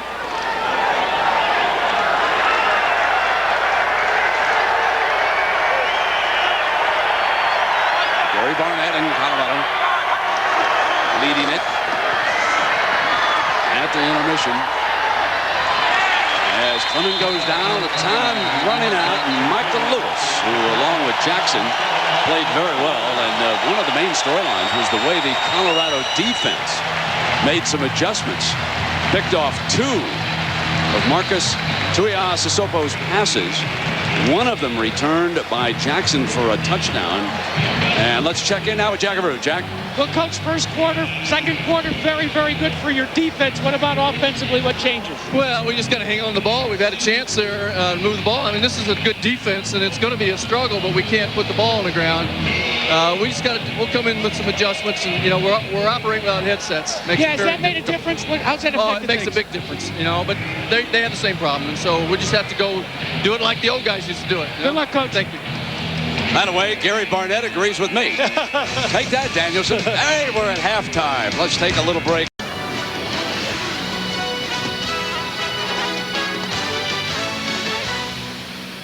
Welcome back to Boulder, 7-3. Colorado leads Washington, and Gary, this game is a big-time environment. It's like something's going to happen in this game. Well, you know, maybe the players wanted to forget about Rick Neuheisel, but the crowd has not forgot about him. They're very emotionally into this football game, and with the turnovers, they've seemed to have gotten energized into this football game. And I think Rick's right. You just got to, right now on the road, say, let's not panic. Right. 7-3. Let's play football here. Our quarterback can't play much worse than what he played in the first half. This is the touchdown and interception. Look at this. I formation, just 2 wide receivers go out. Bracket coverage, these 2 guys. It's a formula for disaster right here. Jackson. Ball's thrown just a bit late. Jackson cuts underneath it. And that is the only touchdown of the first half. Marcus only 9 yards rushing, Brent, and 6 for 16 throwing the ball. And moments ago, Jack Arute caught up with Rick Neuheisel. All right, we go. Rick, the good news is they fixed the coaches' headsets. Now, what did you tell them in there? Well, I told them not to panic. I mean, shoot, we're playing pretty good football. We just have dropped the ball a few times. 3 turnovers in the first half. Otherwise, we're probably looking pretty good right now. Do you go to the option more in the second half? Well, they've got some schemes to try to take us out, but certainly it's something we're trying to get involved because it's a big part of our offense. Good luck. All right. So Washington will receive to start the second half. Remember, they won the flip and deferred, so they get the first possession of the second half, and Mariscal, number 8, still handles the kickoff duties. He lost the field goal especially the short ones, to Flores after missing one last week against SC. Butler and Johnson back deep for the Huskies, who are looking for a positive start to the second half. Haven't scored a touchdown yet. And out on the 20-yard line, Marcus will go back to work. And we'll take a look at the Morgan Stanley Dean Witter statistics. Well, you can Tui, 6 of 16 with Absolutely. the 2 picks. The turnovers are the big story of this game. You look at this, Colorado's only put 107 yards on the first half in total offense, but they did seem to get more comfortable stopping the Washington offense, especially where's that inside running game, and where is Paul Arnold, Brent? He had all of his yardage, 7 for 65 in the first quarter, didn't touch the ball in the second quarter. Where's Paul Arnold? On the field, 7 for 65, touching it right now to start the second half. On the slant, and down he goes hard at the 21-yard line. The possession chart. Never looks good. Remember, this one, first fumble was really a touchdown on the opening drive. The other one was a touchdown for the other team. 14 points right there on 2 really, really terrible turnovers for Washington.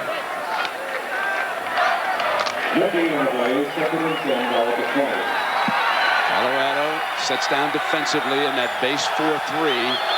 On 2nd and 9, Sykes shows blitz. He backs back out of it, kind of straight ahead, and this is going to be about a 3rd and 6 coming up as Brady McDonald makes the play. Hand off to number 47, Pat Connor. Robbins in from the Husky sideline with the play here on 3rd down. And ever since the second quarter, the Colorado defense has appeared to have the upper hand so far in this game. Medford Moore, who was suspended for the first half, is on the field along with Terrence Wood.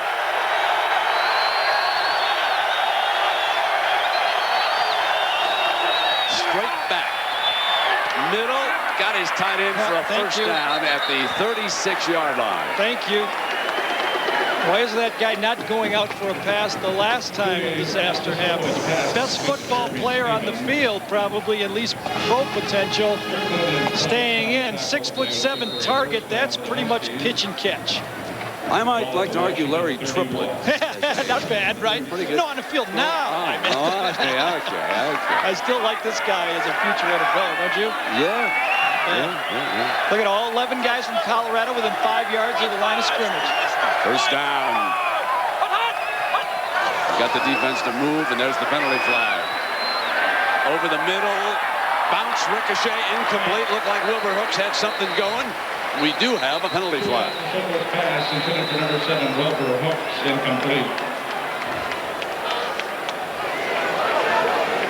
Robinson and Strickland, depending on the play. Penalty marker on the play.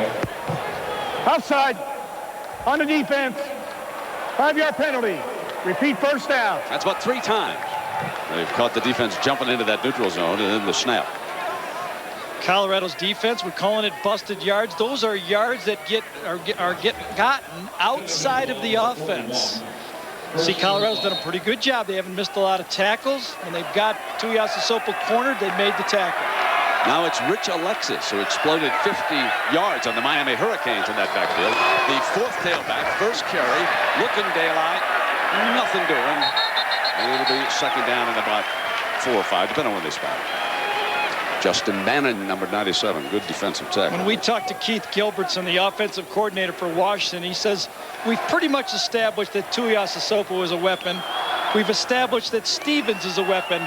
We have to establish someone else. So far in this football game, they haven't. So far in this season, they haven't. I'd argue that Arnold, except for that fumble, though, has been a bit of a weapon. 2nd down and 4.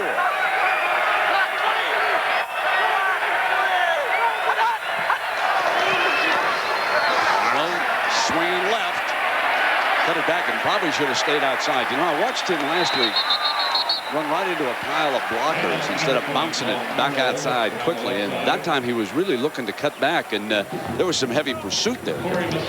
Well, so far, remember how the game started? The Washington offense really dominated from inside out. That offensive line was able to handle the front four for Colorado. That's no more the case.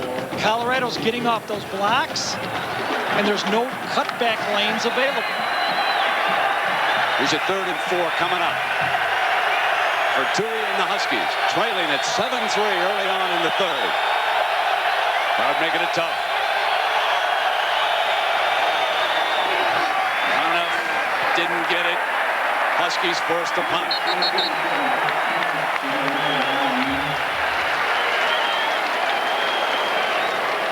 Stopped by Herd of Buffalo. Peak and Sykes.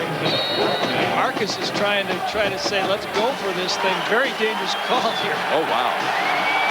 4th down. Look at this. And they've caught a trick play. They spread the field. Sneaker. Do they want him to jump? Yep, they wanted him to jump, and Colorado didn't bite. I thought Steve Spurrier was setting his formation, folks.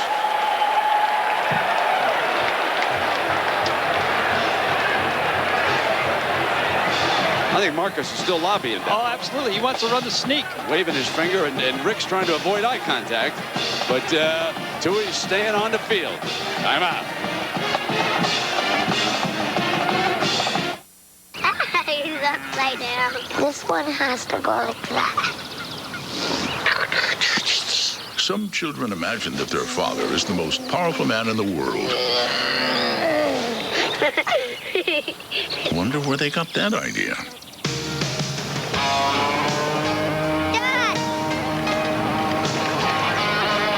The 300 horsepower Silverado. The truck from Chevrolet. This is pretty basic. It just says that you, the Backstreet Boys, agreed to appear at a Burger King, yada yada. And what's the yada yada? A little commercial. Forget it. We don't do commercials. Not our style, man. We wouldn't even do this for lifetime supply of free Whoppers. All the bagels on the lettuce, special orders, don't upset us. All we ask is that you let us serve it your way. Is that rock or what? Now get live music from the Millennium Tour and a new song from their upcoming album on 3 CDs for $2.99 each with any value meal. Have it your way. Rated E for everyone. Here's how the mighty Packer Pack takes care of Randy Moss and the sorry Vulcan. The Vikings remind me of Bonnie, purple and soft. Yeah, we trust those purple pansies. Yeah, Moss is soft. I can't stand listening to him anymore. Please, get NFL 2K1, go online through Dreamcast, and put the bratwurst-loving, cheesehead-smelling Packer Pack in their place. You'll find them at Sega.net. Do the right thing, y'all. Sega!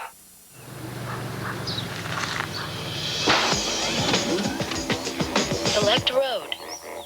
Validating tires. What kind of road can you drive on with BF Goodrich tires?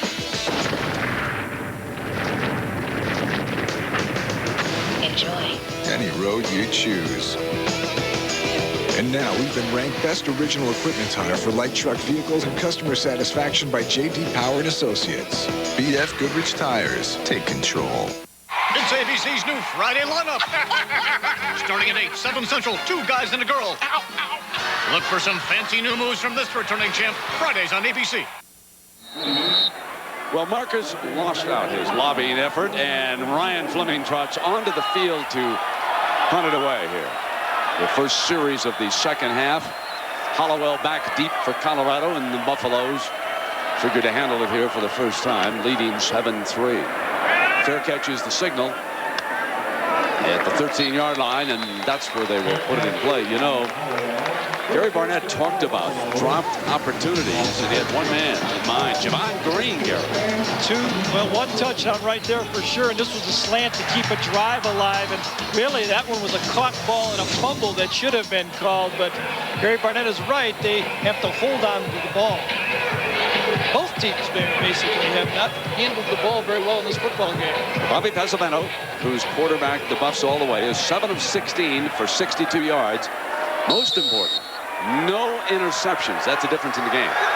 Tui is through 2 for Washington. And Houston, the freshman, bangs it out to the 19-yard line. And a reminder, the college football on ABC Sports is brought to you by Chevrolet Trucks, the most dependable, longest-lasting trucks on the road. BF Goodrich Tires, take control. Bud Light, for the great taste that won't fill you up and never let you down. Make it a Bud Light. And Morgan Stanley Dean Witter. Move your money. Get well connected. He's just second down and 4. Great play fake. Pesavento on a roll for the first down, and he'll step out of bounds at the 31-yard line. Good job by Bobby. Well, that doesn't look so good, but there's no turnovers. That's the only thing you can say good about it is they've been in the game. They had the one drop, obviously, by Green that could have been a touchdown, but they are not giving away the game right now. They're staying in it. Their defense has got controlled, and Pesavento sooner or later is going to make a big play here. So Cincinnati and Wisconsin in overtime. The Badgers win it with a field goal. First and 10, an amazing comeback by Cincinnati with just a few seconds left to force it. Pesavento with a little juggle on that snap. Now fires incomplete, and that was just beautiful coverage by Anthony Bontour. Javon Green right there. I mean, it's the first thing you teach as a wide receiver is to come back to the ball. This guy's a senior right here. Watch him stand flat-footed and just wait for the ball. I mean, they practice it every day. Come back and meet it. We watched it Thursday, didn't we, Brent? Yeah. And he just stood there, and that's a play that should have been a completion. Javon needs to just wake up a little bit in this football game. Not having a very good day, is he? No. John Minardi in the slot. And it's Houston. Starting to run against that Husky front. I really think the altitude is a factor. Triplett is no longer dominating this football game. The offensive line for Washington is not dominating. Kind of sneaks up on you. It's almost like having a piano on your back after a while. You think you feel good, you want to try hard, but the legs just aren't there. Now Houston, 17 carries for 63 yards. Remember, there's 100 yards in each of the first 2 games of his college career. Young man from Denver, the most highly rated high school running backs of last year. And Pesavento's the umpire's in his way. The umpire cost him a shot at the first down. Jackaroo. Well, Gary Danielson, I have to agree with you, but the trainer for Washington tried to dismiss the altitude situation all week in Seattle. In fact, Rick Neuheisel had him address the team and told them it's a medical fact that 36 hours is before altitude begins to come into effect. I'm not a med student, but I've never heard of that. Well, watch John Davidson, the umpire, right here. Got it right, Bob. Bobby just couldn't get it done. Where's our umpire camera right there? That'd have been a good one. Whoa. He was on slow-mo. That's right. We needed there. 4th down, and Butler back. Flores on the punt. Needs 2 yards, and the left man was coming, picked up. There's a penalty. They might have broken the halo, folks. Hold on before you start celebrating if you're a Denver fan. The man coming from the left may have really crashed through the halo. And the man coming from the right was crashing through the halo there.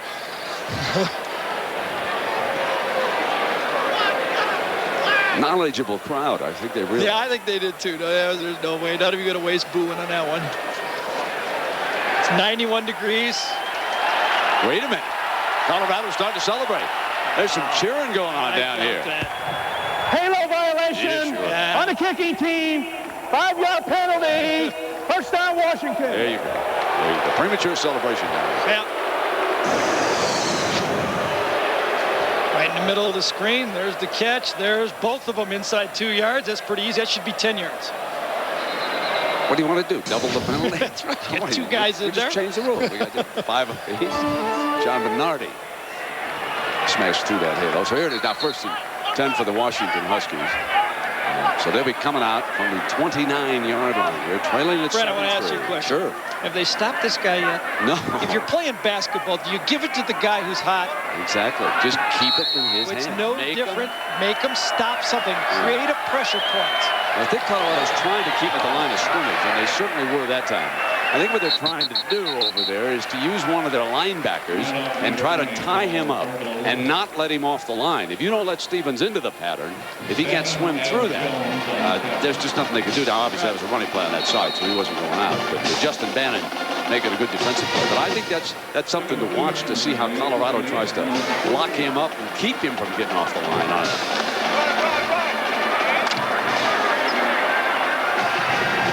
He goes to the left side of the formation here on 2nd and 8.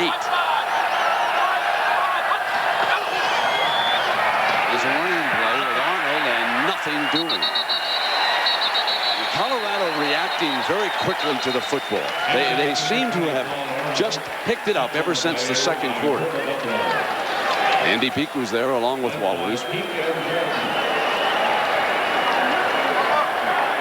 So they have forced Washington into that passing situation.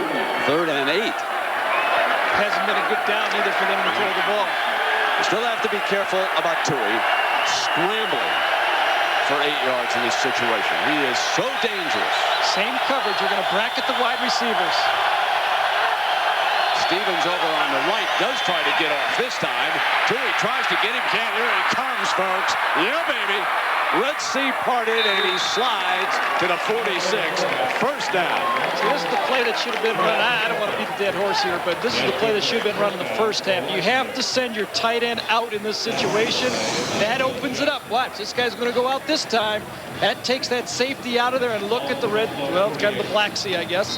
Hearts open. Get the ball out of the quarterback's hand. This guy's too good running it.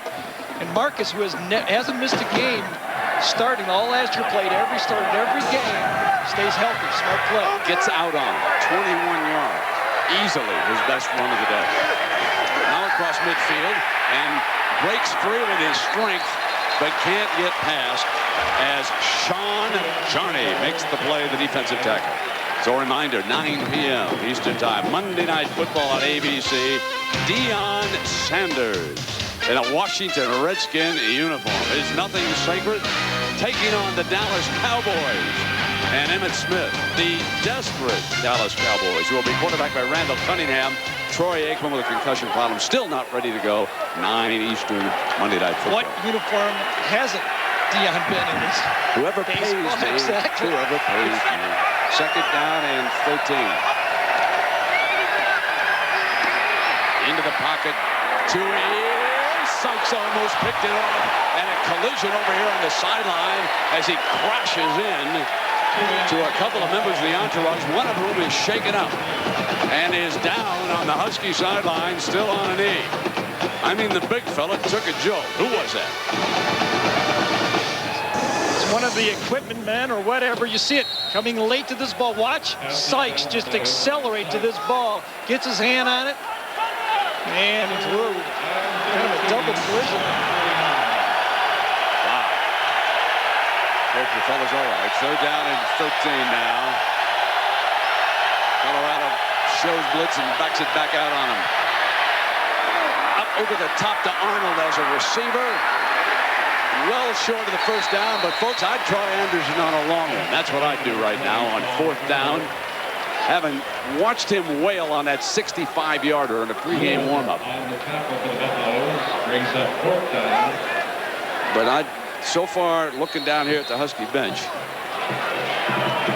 Well, they don't want to spend another timeout. Whatever they do, they've already used one in one of these situations. They need to make up their mind, do it, call it, and get it over with. Yeah, because they're down to 12 seconds already. So Tui's going to have to hurry here. He's got a 4th and 3. Now you need that option look. They're going to have to get it off and 1. He's going to have to go 1, and he took a timeout. He took a timeout with 1 second remaining. They had to burn their 2nd timeout. Oh, baby. That's not good clock management, Rick, and you know it. 7-3, Colorado leads. Timeout. Ladies and gentlemen, the human cannonball! Ready! 5. Ice cold Bud Light. 4. Get your Bud Light. 3. Bud Light. 2. 1. Fire!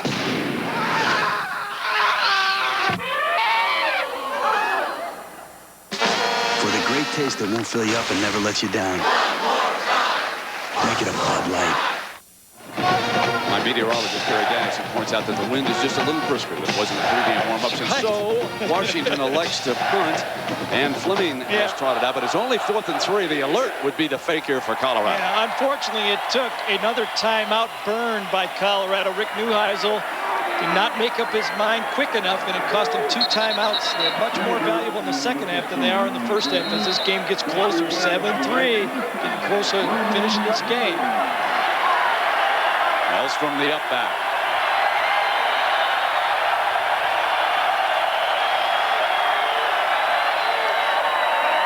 Try to hang it high.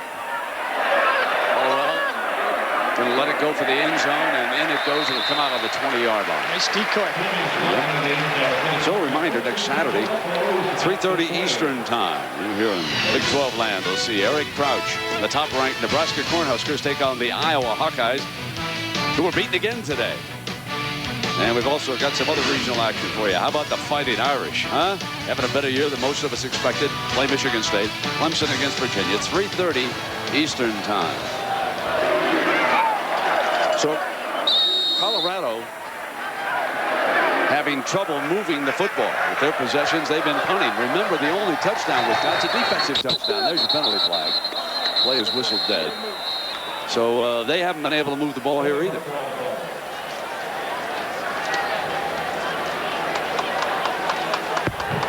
Dead ball. False start. Offense. 5-yard penalty. Repeat first down. 7-3 game. Neither one of the quarterbacks lighting it on fire. Of course, no interceptions. That's at least keeping them in the game, letting the defense take over. But that gets dangerous. You start punting, and then all of a sudden you get behind and try to turn it on. Then you have a little bit of a problem. And I know Zach Colvin, the original starter right now, Brent is going, how come I didn't get this kind of leash when I was playing starting and then a 15-yard penalty against the defense.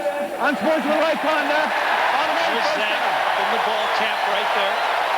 That's big. That's big penalty. Wow. The ball's coming up here to the 35 for Colorado.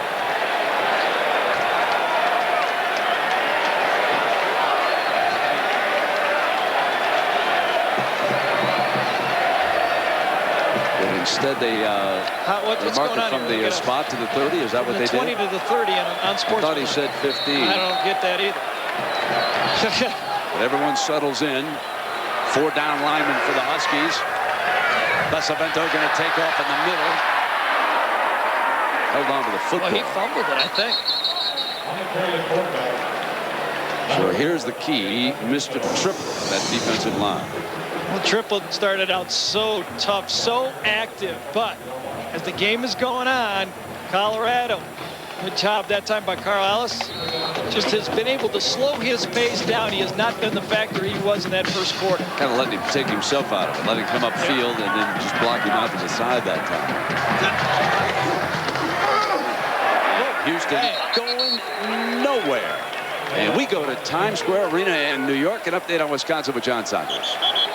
Brant will show you what happened in overtime. Cincinnati had a field goal to go up 25-22. Second play for Wisconsin in their first possession. Eddie Faulkner, 16-yard touchdown run. And the Badgers dodge a huge bullet. Brent. All right, John. You got that right. Michigan, last time we checked, was doing all right on the West Coast against UCLA, a team that already picked off Alabama. Third down.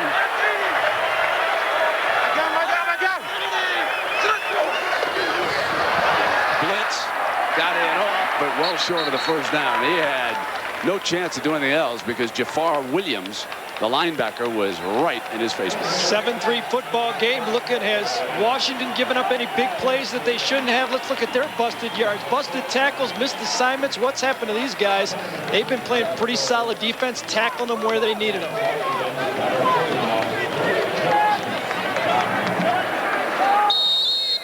Jeremy Flores into punt again. That's all the offense has been able to come up with for Colorado here today. Defense being put under enormous pressure. Trick, seat block, draw him off. 4th and short. Bring the clock down. 100 with 2 seconds. It's a beauty.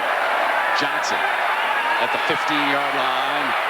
Slips away from his own man and is thrown back at the 20-yard line. Bad call.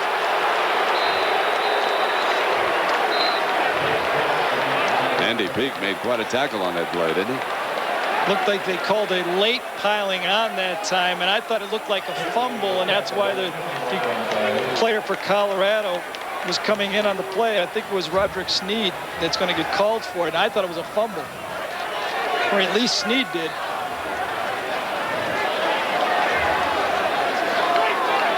To straighten out that last one on the 15-yard, there was also a 5 against Colorado, so it reduced the 15 to 10. That's why I finally got a explanation so they as to what marched happened. off 5 and then 15. Then it was 15. We have a dead ball, personal foul, great hit on the kicking team, 15-yard penalty from the end of the run.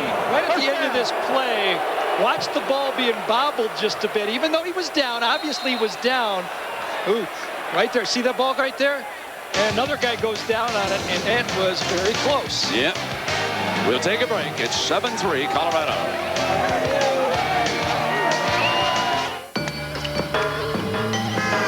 Online brokers have a game. It's called Who's Got the Cheapest Trade. So you spend time comparing prices instead of comparing resources. Judging how good the deal is rather than judging how good the information is. Investing isn't a game. You need to trade online with trusted advice and better information. Let's go, soccer. Morgan Stanley, Dean Witter. Move your money. Get well connected. This is pretty basic. It just says that you, the Backstreet Boys, agreed to provide Burger King with an exclusive new video, yada yada. And what's the yada yada? A little commercial. Forget it. We don't do commercials. Not our style, man. We wouldn't even do this for Lifetime supply of free Whoppers. All the bagels on the lettuce, special orders, don't upset us. All we ask is that you let us serve it your way. Does that rock or what? The new Backstreet Boys video with exclusive footage is only at Burger King. Just $2.99 with any tasty value meal. Have it your way. This is a rental car. It's just a car, not even your car. So what's the big difference when you're choosing? Price. You search, get the rates, and what you're really looking for is a great car at a low rate. That's Thrifty. Just the things you'd expect from a worldwide car rental company. Things like great cars, great service, airline miles, Blue Chip Express program, the works. And at a low rate. So the next time you need a rental car, call Thrifty. Just what you want. Just Thrifty. It's ABC's new Friday lineup, starting at 8:30, 7:30 Central. The Trouble with Normal. No hugging. Here's a rookie to really keep your eye on, Bob. It's a brand new Friday on ABC. We're back. Colorado on defense, and of course their co-defensive coordinator Tom McMahon in the hospital, diagnosed with cancer back in June, had a lung removed a couple of days ago. We've got him hooked up, and we're going to talk to him here for a few minutes. We don't want to hold him long, but I know Buffalo fans want to know how he's doing. Marcus tries to set the screen with Braxton Clement. And Tom, let's bring you in. I know you and I have chatted here today. You sound strong, my friend. How you doing in the hospital? Great, Brent. You know, I've got 3 of the best surgeons around, which was a big part of it. And I want to thank Dick Tharp because he got this all started. And, of course, Gary Barnett's been super with all this. But looks like we're playing with a little bit of cockiness, a little bit of swagger, a little bit of get after him, and that's your help. Absolutely. Stick with us here for just a moment, Coach. 2nd down and 6 now. Tui up at the line, puts up the eye, and before the snap. Coach, as you watched, it wasn't that way when the game started. They sort of picked it up. Did you see anything on television that you could pick up as to what turned it around for the Colorado D? Well, I think what's helped, Brent, is the fact that we've really stymied the option up till now. And we haven't given them any big plays other than that one 3rd and 22 that I'm trying to figure out what the heck that coverage was. But, you know, we haven't given them too many big plays. And that's the key to winning this one. Exactly. And, would you want to tell any of the defensive assistants anything? They probably got somebody listening right now. Well, they're doing a great job. There's nothing I can tell. They're having the phones out in the press box. Might as well be here in the hospital. Isn't that the truth? 2nd down and 11 now. We're talking to Tom McMahon from the hospital. And If you're like me, you're really pleased with how his voice is. Oh, there's that Stevens, a big tight end. Yeah. It kept him from a first down. Boy, he's tough to defend, isn't he, Tom? You know, the reason why he's so tough, Brent, is, you know, if you defend him over the top, he's got his body that he shields the ball from. You know, if you go underneath him, there's a chance that he runs over the top of you. So, you know, he really is a threat. And he was a threat going into this game, and we knew it. And it's just a matter of blowing up and playing against him.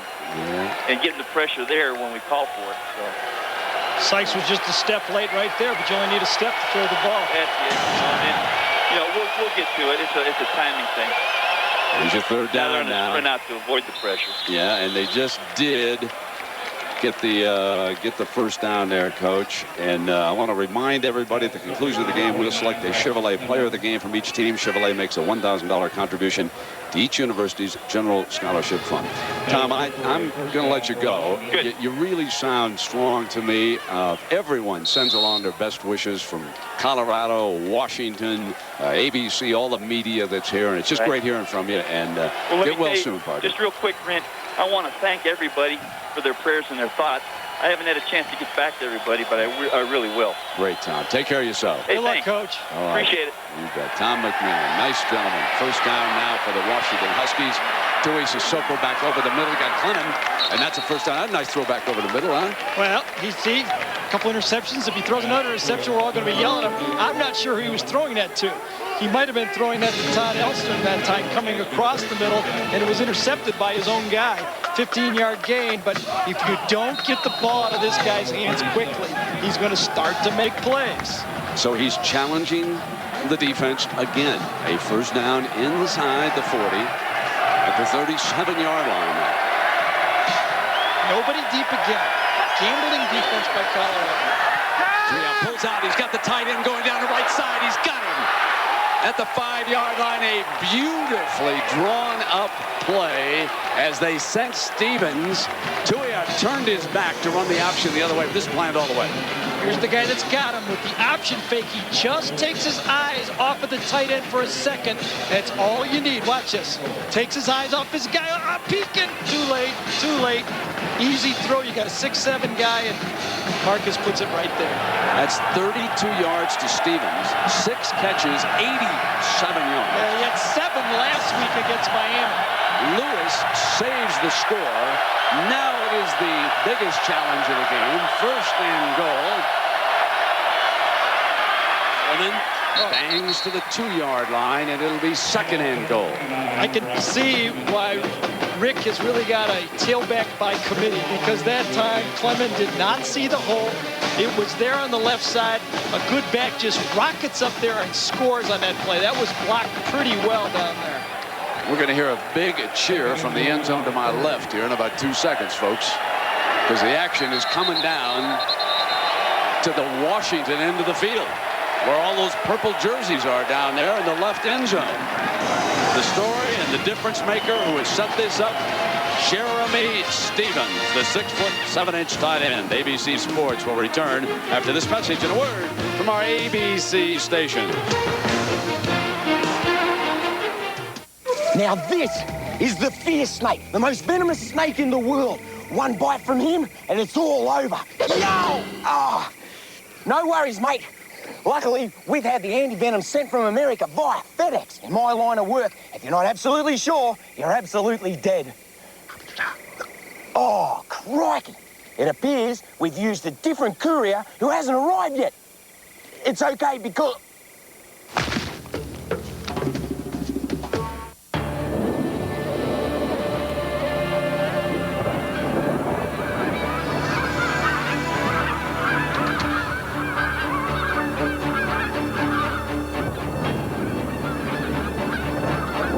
Chevy Blazer LT, the only vehicle in its class with OnStar and lots of other security features. A little security in an insecure world. Blazer, like our rock.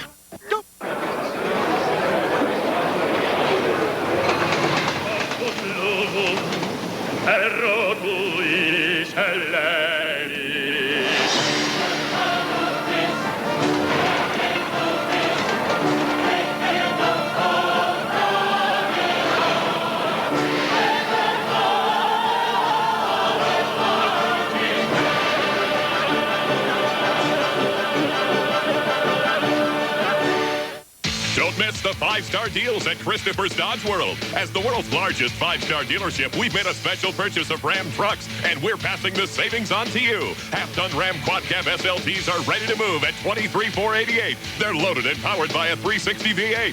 3/4-ton Ram Quad Cabs are another 5-star deal at $28,988. They're packed with features and ready to haul your stuff with a Cummins diesel engine. Don't miss these 5-star deals. Christopher's Dodge World, your #1 5-star dealer.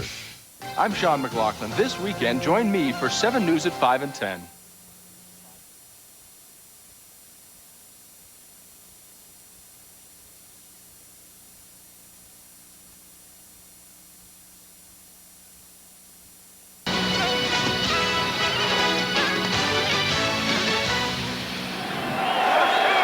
We start the fourth quarter, and once again, Colorado involved in a Donnybrook. They lead it, but it is a very shaky lead right now, 7-3.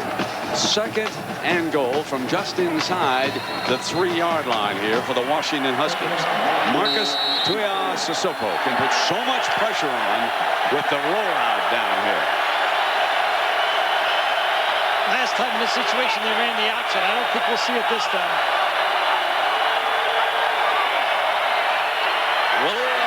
Low throw, and it's third and goal. Wide open, he had Pat Conniff coming right off. That's a touchdown throw. It's the third time Colorado has been down here. They were forced with a field goal the first time. The second time they kicked, they fumbled the ball. It's been disaster. Willie Hurst brings the play. 10 seconds on the clock.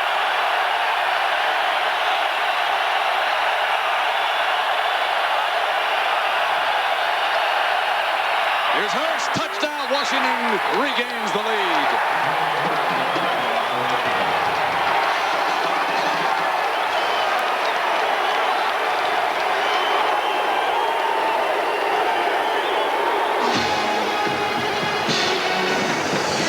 Just an isolation play. Stevens, touch tight end, is going to come across and kick out. Good blocking right down here, and you just follow the fullback into the end zone.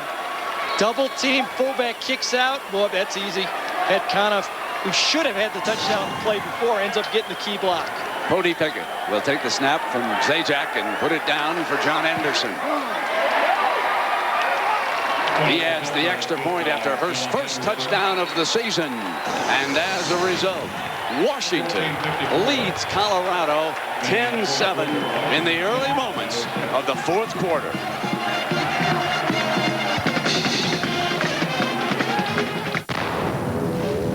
Volunteers, we all have regular jobs. We can be coming from anywhere. We get a call, we need to get to the fire right now. Things that are going through our mind are the hazards we might face so that when we get on scene, we're ready to act. We need a truck that can handle anything we throw at it. 4 full-size doors gets us in and out quickly. It's 6 people in the cab and there's a ton of room for cargo. Great truck.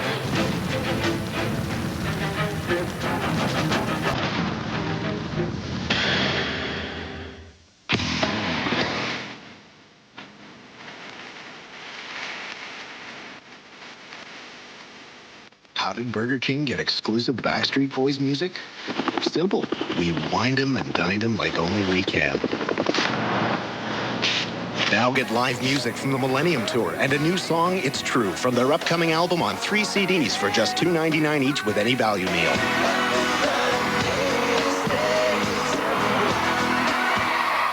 My name's Bob. Tim. Karen. I'm quitting smoking. With Nicorette. Nicorette gives me 2 ways to help control my cravings. First, I help prevent them. You see, I set myself up on a regular schedule. 6 pieces a day. 9. 12.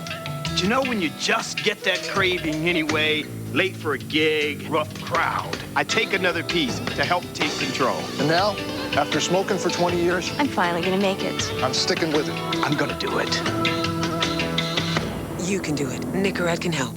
It's ABC's new Friday lineup, and the crowd is going wild for Norm at 9/8 Central. Good Lord! He's got an unorthodox style, but you can't argue with success on the new ABC Friday. Still a lot of time remaining in this game, but the Huskies with the upper hand right now. And Colorado has been unable to move the ball here today. They have a total of only 142 yards offensively, as compared with Washington's 312 yards. And Anderson. And he's the favorite to rip this one into the end zone and not give Hollowell a chance for a return.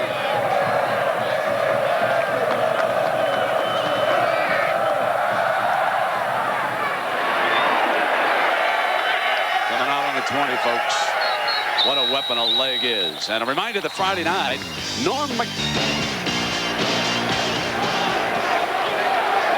Well, it's starting to look a little bad here now. It's punt, punt, punt, punt, punt, punt, punt. And I think this is going to be kind of this might be the last time Bobby has a chance to get out here. And a guy that needs to come through, I think, is Javon Green, number 19, the wide receiver.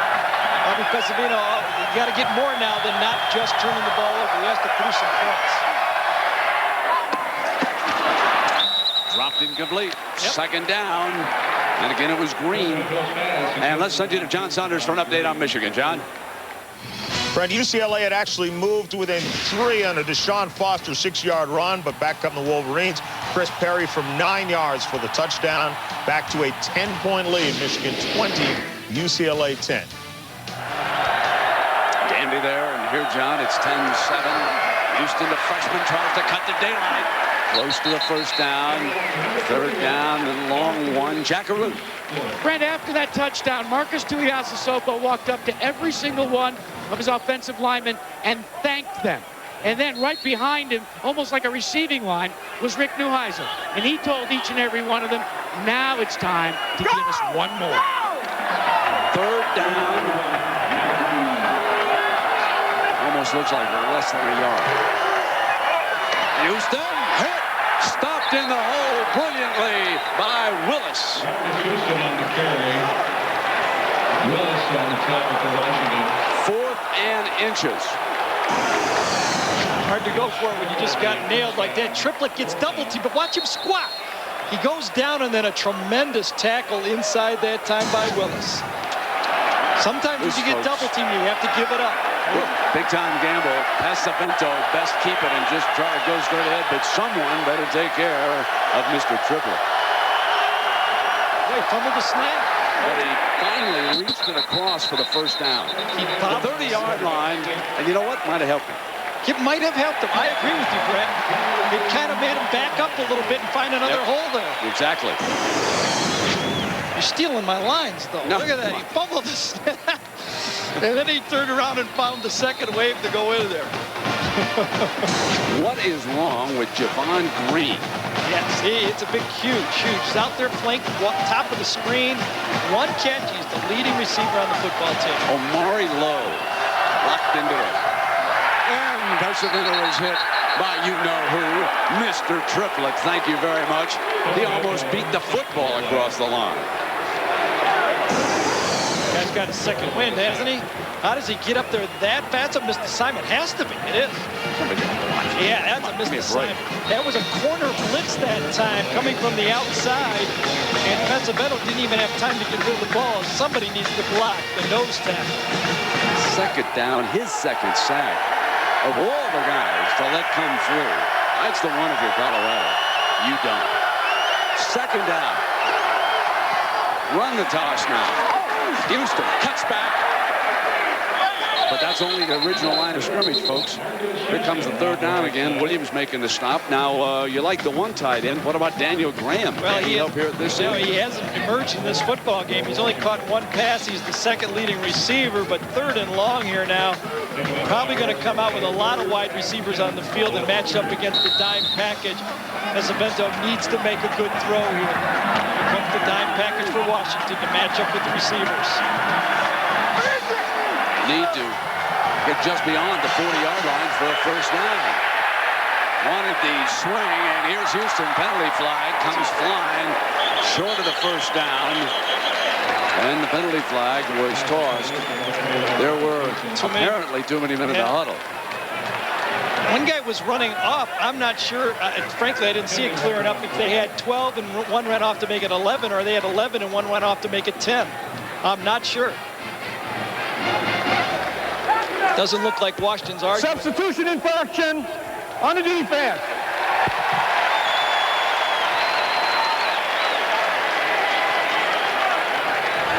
Still going to be 4th and 3rd and 5. Excuse me.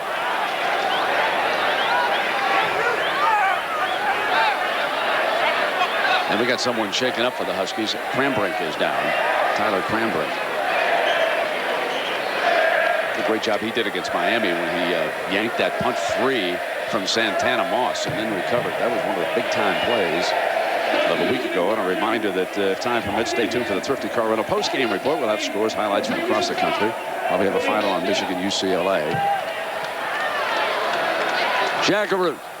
Well, Brent, Gary Barnett likes to have the visitors over by the press box side of the field. The reason is, he says, his coaches can look down and see substitutions as they're about to unfold.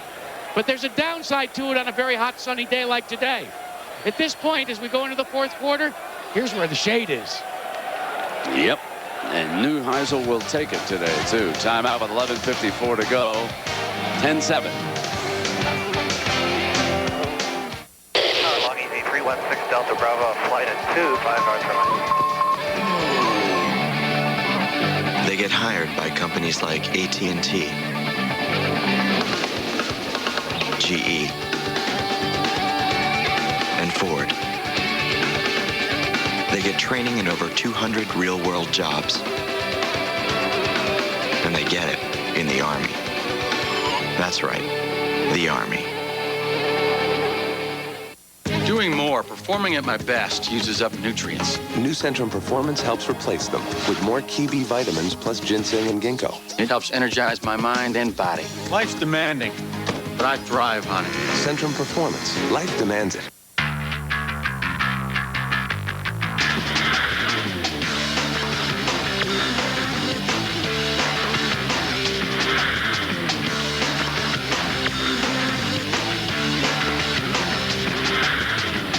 Introducing the nothing in the world like it new Ford Explorer Sport Track.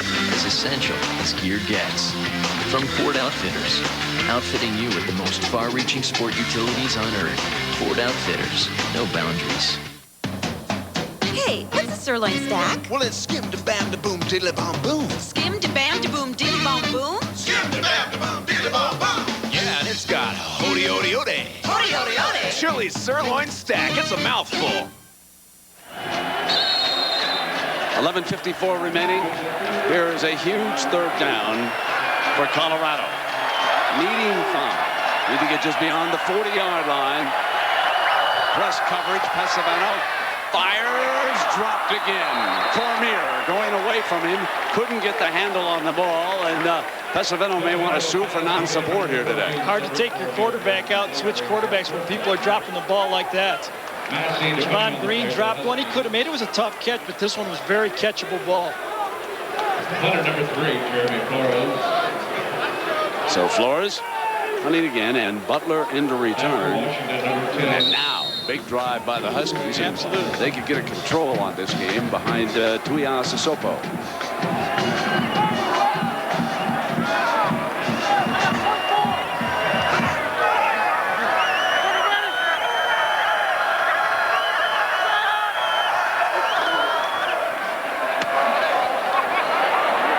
Fair catch. So Marcus comes onto the field, and we ask you, Marcus, who's your biggest critic? Take a listen. Probably my mom. She's definitely increased, especially after the Idaho game.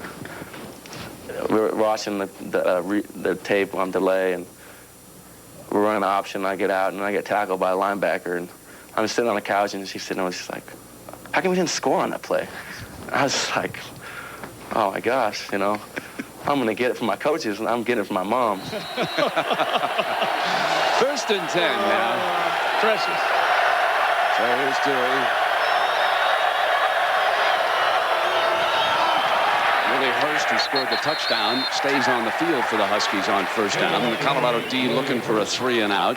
Joey Johnson making the stop. Hard to explain how Colorado was gambling in this game. I mean, nearly every first down snap of this game, as you look at the total yards right there, dominated by Washington, Colorado has 11 people within 5 yards of the line of scrimmage. In the second and long situation, they back off a little bit more with their safeties, but they have been attacked all game. Second down. Little hard right throw, incomplete. We want to get an update on Michigan, UCLA. Let's send you quickly now to John Saunders. Brent, UCLA at home will not let the Wolverines shake them. Ryan McCann goes 20 yards to Brian Pauly-Dixon in the end zone for the touchdown. And once again, it's a 3-point contest. They're still in the third. Brent. Yeah, John looked like a little blown coverage down there. How do you turn that fella loose? He's a pretty good receiver. Third down now and 9 yards here for the Huskies. Colorado looking to get it right back if they can.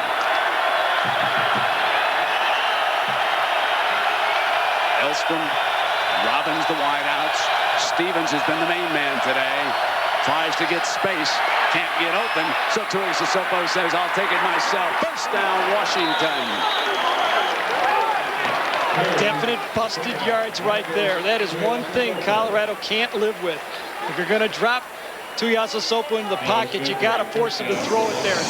He just kills you getting out of the pocket on those scrambles. This time, he wants to go to Stevens. Good coverage that time. Can't go to the big guy. Look at how big he is, by the way, as you look at that. And then Marcus says, nothing there, nothing there. I'm running. He even tells Conniff, go, go. His old high school teammate, and Conniff gets a pretty good block. 200 yards total for Tuiasosopo today.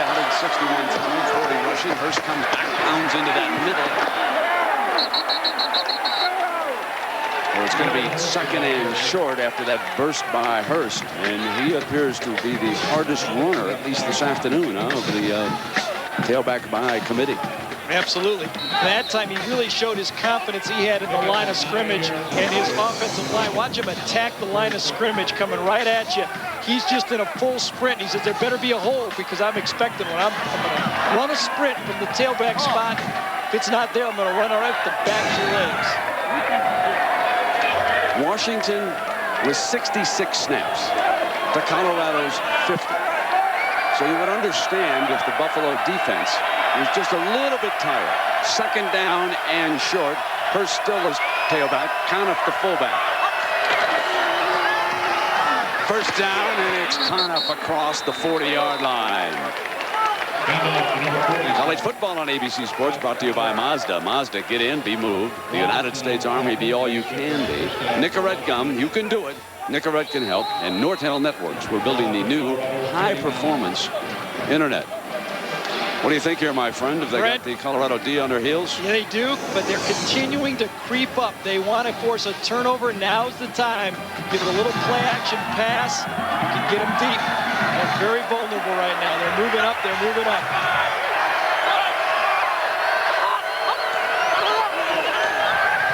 Tui, middle, got Stevens again for a first down inside the 25. His 7th catch of the game.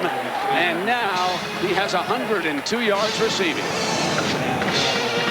Free safety this time. Here's your tight end throwing right over on this linebacker right here. When Marcus gets into the pocket and sets his feet and knows where to throw to, he delivers it, and that is a great target. Stevens a little winded. Comes off to the sideline. I've been begging for you, Jeremy. Now inside the 25-yard line, leading 10-7, 8:49 left on the clock. Marcus wants Robbins a little closer on the formation. Here comes Sykes. Got him on a release. Jogo! Incomplete. For a moment, he had the wide man, and I'm going to tell you, Marcus could feel the pressure. Sykes closing in on him. And I want you to listen to what Sykes had to say about attacking Tui Sissoko. Most of the time when they want to run the option, they have me coming off the edge to smack him right in the face, make him pitch the ball. Now, he wanted to get him on the option. That time he was coming backside on the pass. Yep. But you can see, and Sykes has been unable to get there. He has. He's not been a big factor in this football game, and you don't really intimidate Marcus. Stevens is back. left side of the formation. Stays in. Goes deep, got him in, touchdown, Wilbur Hooks. What a nice call. I knew the play action pass was coming. I kept saying they're going to play action because Colorado wants to get a turnover here. And everybody up near the line of scrimmage opened it up. 2 straight play action passes. Went to the tight end, Kevin Ware, on second down. It came right back. On first down, came right back for the touchdown. Beautiful throw by Marcus. The receiver from Anchorage, Alaska, makes his first catch of the day, and it's a big one. Here's Anderson. Almost automatic. What a luxury having a leg like that on your football team. Don't give up. Bad field position on kickoffs. Nails big-time field goals for you. Here he is right here in the slot. Here's the coverage. He should have inside technique and not let this guy beat him inside because he has no help. What happens? He gives up the inside. Poor coverage. No help inside. You got to force the throw to the sideline. Washington in command now. 17-7 Huskies. It's ABC's new Friday lineup. Now starting at 9:30, 8:30 Central. Hi, son.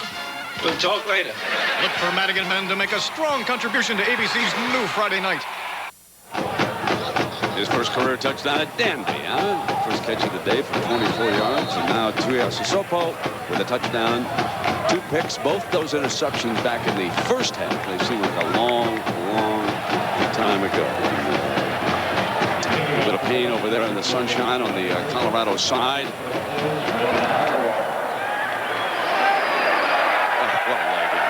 Coming out the 20 now. Yeah, Brent, you mentioned it. It's been night and day. First half, second half for Marcus Tuiasosopo. Here's the play action pass to Stevens. And then he comes back, setting up the first touchdown. And then this is the touchdown right after Hurst, just an isolation play. And then the next one, another play action pass going over to Hooks. Another perfect throw. Nice catch by Hooks there. That is utilizing a running quarterback the best way, play action passes. Well, Colorado doesn't have much to show for 8 possessions. They've punted 8 times, but we can hardly blame Bobby Pesavento. He's had 1 dropped pass after another hit. Hit on the release. And this one's caught, but they blow it dead. What's that problem? McCready had it. Yeah. Ball in the air. What did they do? Blow it dead and said he was in his grasp? The referee made a mistake. Yeah, that's a quick whistle too fast. Quick whistle, folks. McCready should have had a reception. Hit on the release. It's inadvertent, though. You're going to have to live with the whistle, I believe. Yeah. Inadvertent whistle. Replay the down. Absolutely. Let's take a listen here, folks. Regular speed coming your way.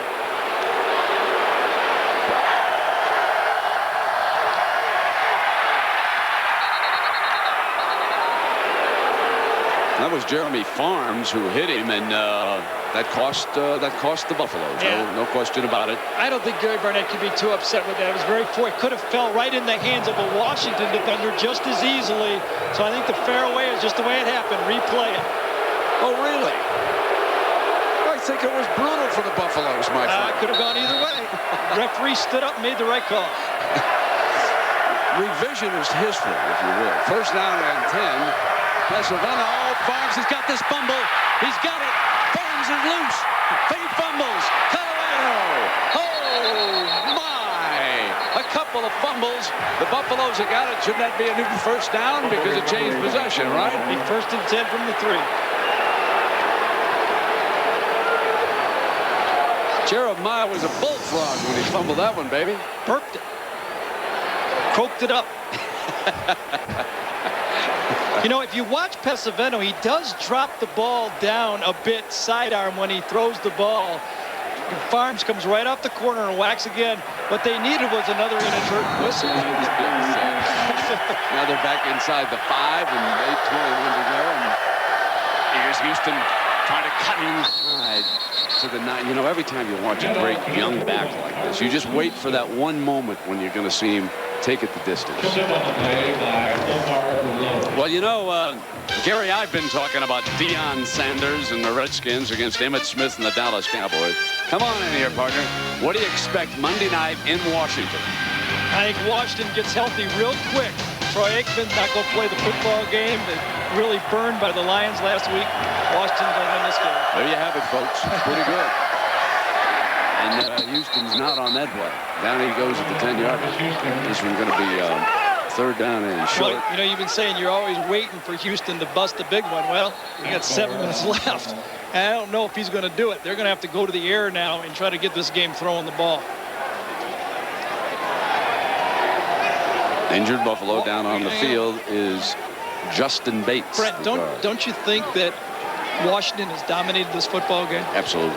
I mean, if not for a couple, Colorado's at 155 total yards and an interception on a very poor decision by Tuiasosopo. I give the Colorado D very high marks. They climbed right back in it. They picked the tempo up in the second quarter, got them in the end zone. But you got to have help from your offense. I think Jack made a good point. I think Washington got their second win when the shadow moved over their bench and they just started to relax a little bit. Being in the sun all game, I was down there yesterday for practice. That's not a fun time over there. You can see that shadow crept in. There's a nice cool bench right there. Here you're staring out all day. A lot of drop passes too, huh, folks, if you're a Colorado fan. Pesavento now on third down. Fires got the first down. Hit John Minardi. Big play from Pesavento.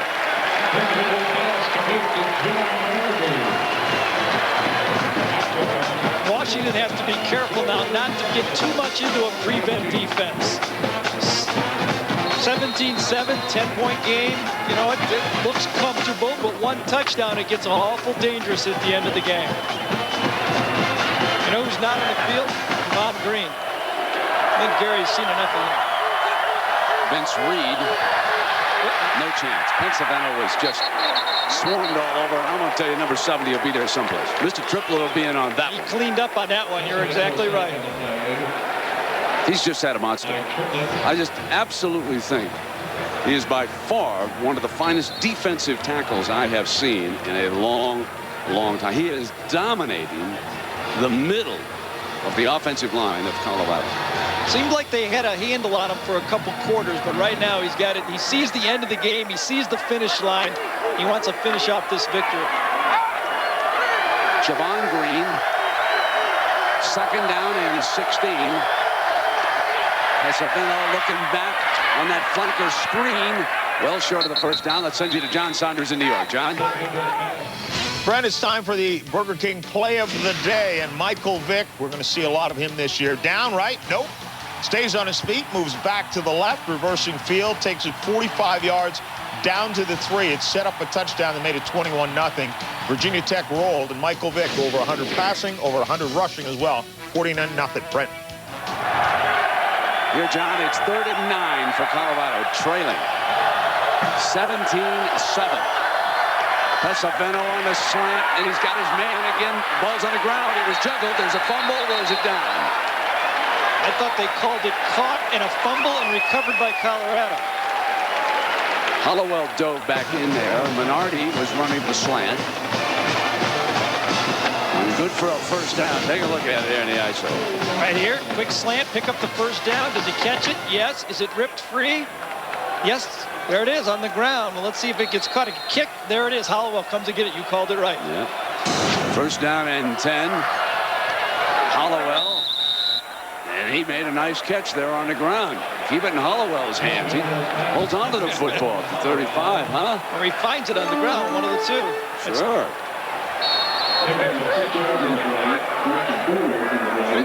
Colorado sense of urgency now, trailing it by 10 points. 5:14 to go. They have all their timeouts left. Time. Downfield wide open. Got it! What a catch! What a catch by Green! A one-handed snail by Green. How does he hold on to the tough one when he's been dropping the easy one, folks? Tremendous catch, but Pesavento does a great job of looking off the secondary. He knew he was going to go to Green. Watch his head if you can, trying to drag the safety to the middle. Pesavento's going to look right. He's He's going to look right. He's going to look right, look right, look right. Turn it, fires it. And look at that one-handed catch. I shook hands with Javon Green, and he has a huge hand. Whistle before the snap. And take a look now. We want you to watch Javon Green, who has dropped the touchdown pass in the first half. Now watch the left mitt. Folks, did you see the size as he pulls that in toward his body? It was like a Michael Jordan or one of those big-time. There it is. That's my hand measured against his. I don't say I got a big hand, but folks, look at the size of his fingers, okay? As he reached out and made that grab. Way to go, Javon. First down and second down. Let's make it now. Second down and 15 after the penalty, and it could be a costly one. In trouble. Throws. Could be.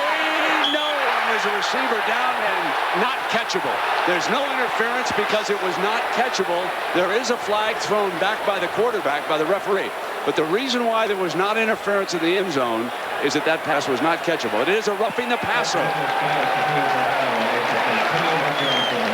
Jeremiah Farms in on top of Pesavento. Pesavento, if he would have had time to hit him right away at an easy touchdown, watch him get away from Farms one time. Then he's a little late with the throw. And as he throws the ball from the backside, it's Julian comes in and makes the late hit. Absolutely, that's no question. Half the distance, automatic first down. That's what I'm saying. One big play by Colorado, and it's back to a ball game again. 17-7 looks big, but very quickly they get very tight. It will get real exciting here, folks, if they can stick this one in. Trust me. First down now inside the 10. Pesaveno's in trouble again, and down he goes at the 20-yard line. They didn't block Marcus Roberson that time. That's a 12-yard loss.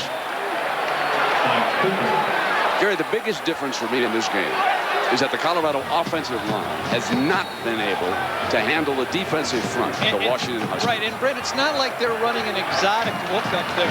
It's very, very standard four-man front. That wasn't a zone blitz or anything. That was just the defensive tackle being turned away by Justin Bates, number 77, just forgot to buy him.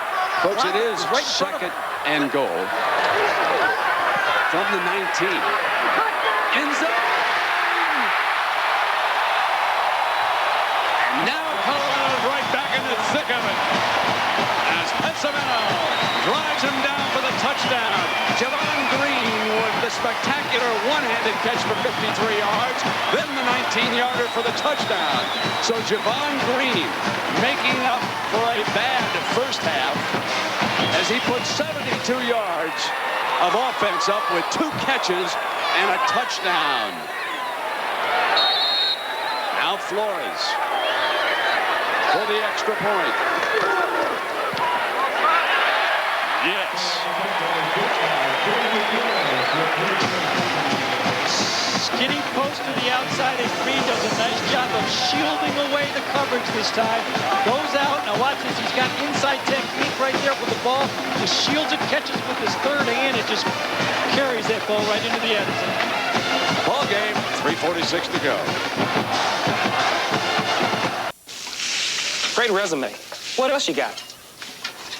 I want my baby back, baby back, baby back. Chili's baby back ribs, yeah, yeah. Barbecue sauce.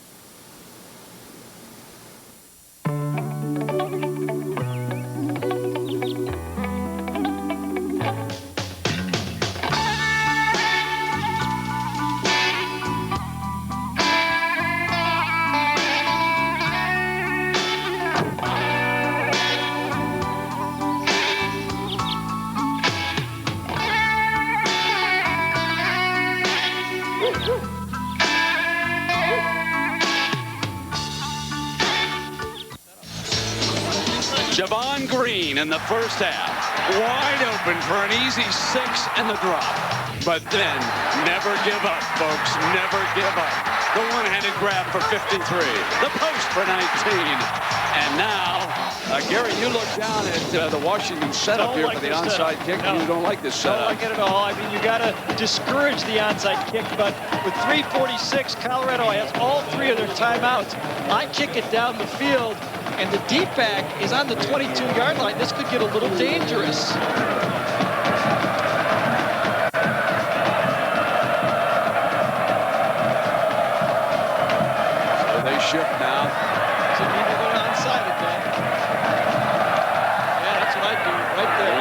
kick and a foot race is Toure in the end zone, comes out on the 20. Well, folks, everywhere you went around the athletic department in Colorado, there was one sign, pictures of the Huskies, and one word: finish, finish, finish.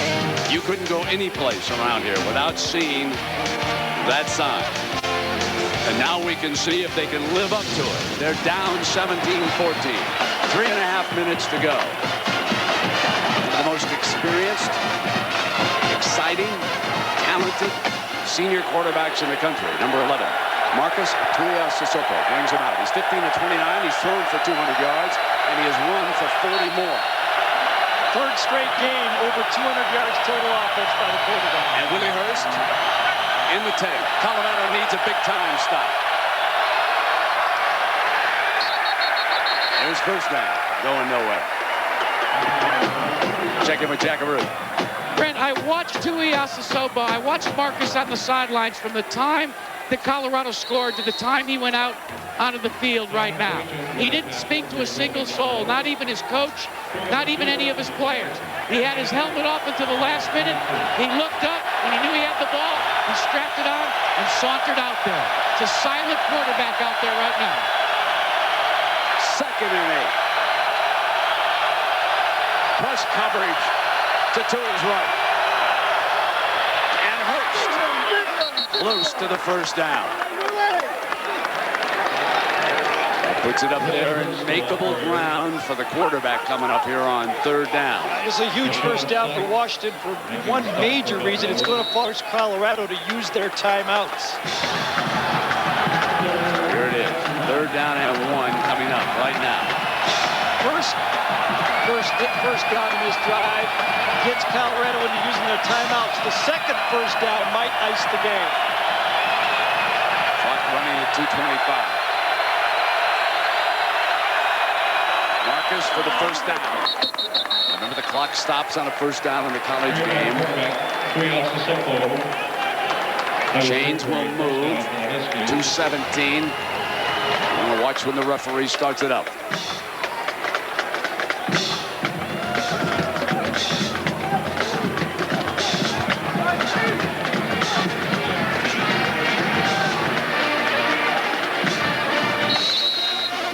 He winds it. Here we go. So after Marcus got back up. Marcus now needs to use his experience to keep an eye on that play clock. It's right in front of him in the far end zone, right up on the wall, and snap that ball with about 2 seconds to go on every play.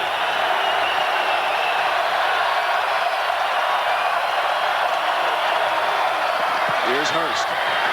Colorado will try to strip it. They'll use their timeouts now. 1:47 timeout. Leaves them with 2.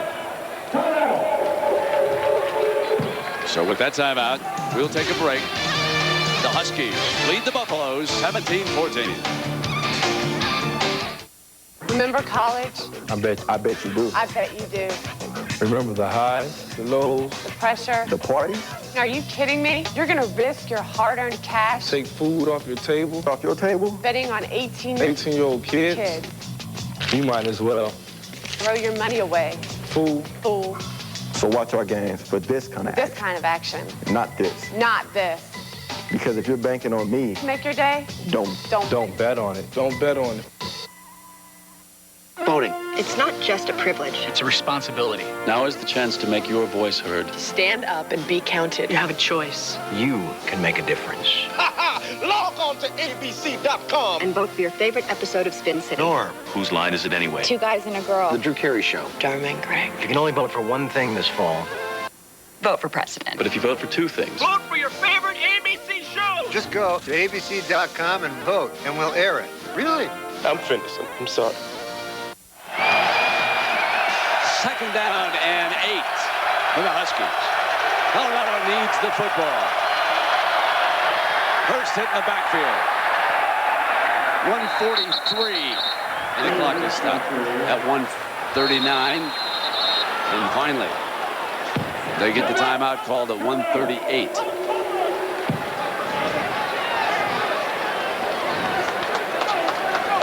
So So a reminder now, we've got an opportunity here to thank some folks who do a wonderful job for us every week. The executive producer of ABC Sports is Howard Katz. The executive producer of ABC's College Football, John Filippelli. Director of production, Bob Thomas. Coordinating producer and the producer of today's game, Bobby Goodrich from SMU. All right. The director, Larry Cam. The TD, Monty Poling. Associate director, Scott McGrath. Production manager, Scott Silverman. The technical manager, Mark Dewey. Special thanks to the Y-Man and Notes, along with Big D, Anthony Holman, and up here in the booth, of course, George. I can't wait to get to Monday Night Hill. And the Mauve Man, very happy because Michigan has the lead. So there we are, ladies and gentlemen. Our cast will roll on. Where are we next week? Columbus, right? Columbus. Is that where Ohio State is? Where they squeak another one, huh? They're staying alive for us. Where they play them Nittany Lions, right? That'll be very interesting. All right, this game is far from over. It's very similar. One more stop here, and Colorado will get the ball back with time. Oh, I just lost my spotter. UCLA just jumped ahead. Oh, no.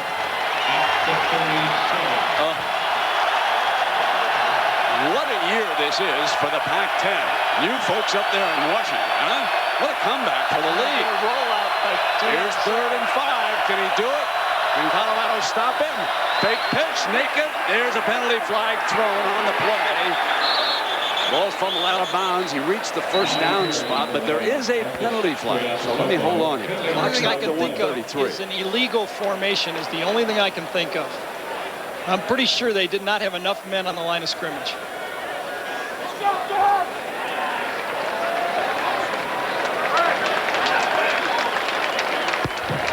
Illegal formation on the offense. There you are. Another one of those mental mistakes that both sides have been doing in this game. A lot of time left in Pasadena. 6 minutes and 30 seconds. A lot of time left right here. On 33. If you're Bobby Pesavento, you say, give me that ball back with about a minute to go. I like my chances. Well, they got a timeout. They can use it after the 3rd down if they stop them right here on this play. They can get the ball back, and they can always stop it with the 1st down. Absolutely. With the offense. So here we go, folks. Plenty of time. I think Washington needs to throw the ball. They got to take a gamble here. They don't want to give the ball back to Colorado.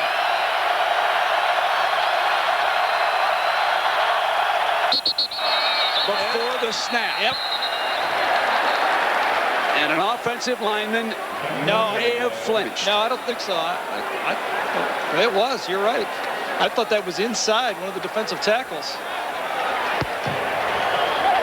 Dead ball. False start. On the offense. Yep. 5-yard penalty. Now it gets tougher and tougher to throw the ball if you're Rick Neuheisel because your odds of picking it up. There it is. Little flinch by the center. Play is called, and Pat Conniff brings it in from the sideline. Remember this, Washington had already picked up, and Tuiasosopo has picked up the 1st down, but an illegal formation cost him. Now the center flinches, 3rd and 15. They must get to the 42 to put it in the icebox. We'll run the draw with Hurst. Sprints free. Well short, and now a quick timeout at 1:08.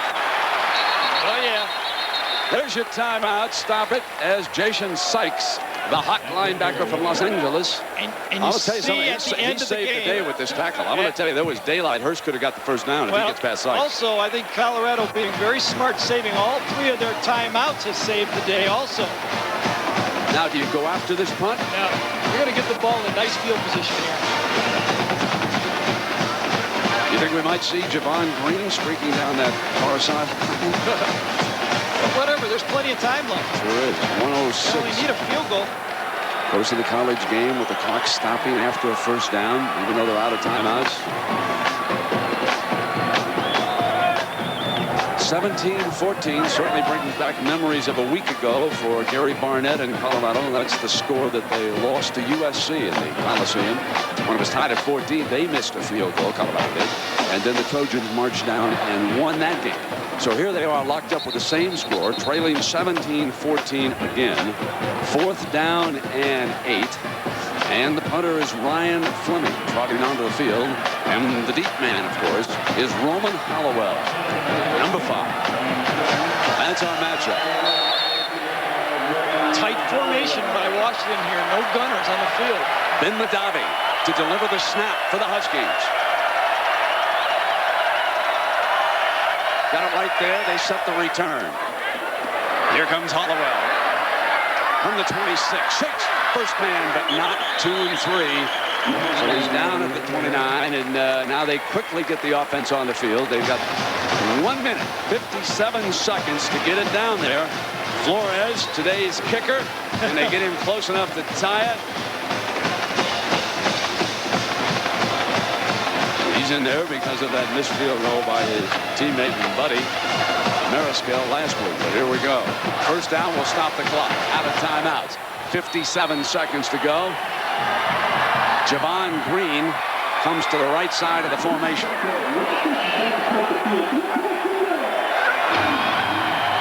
Bobby Pesavento back in the shotgun. Washington doesn't get any pressure. Middle, high, knocked down, threw into deep heat, and Williams the penalty flag. The last guy, both of the refs, the back judge and the field judge back here said no interference, and the side judge in front of the Colorado bench is the guy who made the call. Wow. I thought that was a pretty good play, really, knocking down the ball. I thought he threw right into the teeth of the coverage, to tell you the truth. The two near officials right there looked at each other and shook their heads. Good play. Coming right in the middle.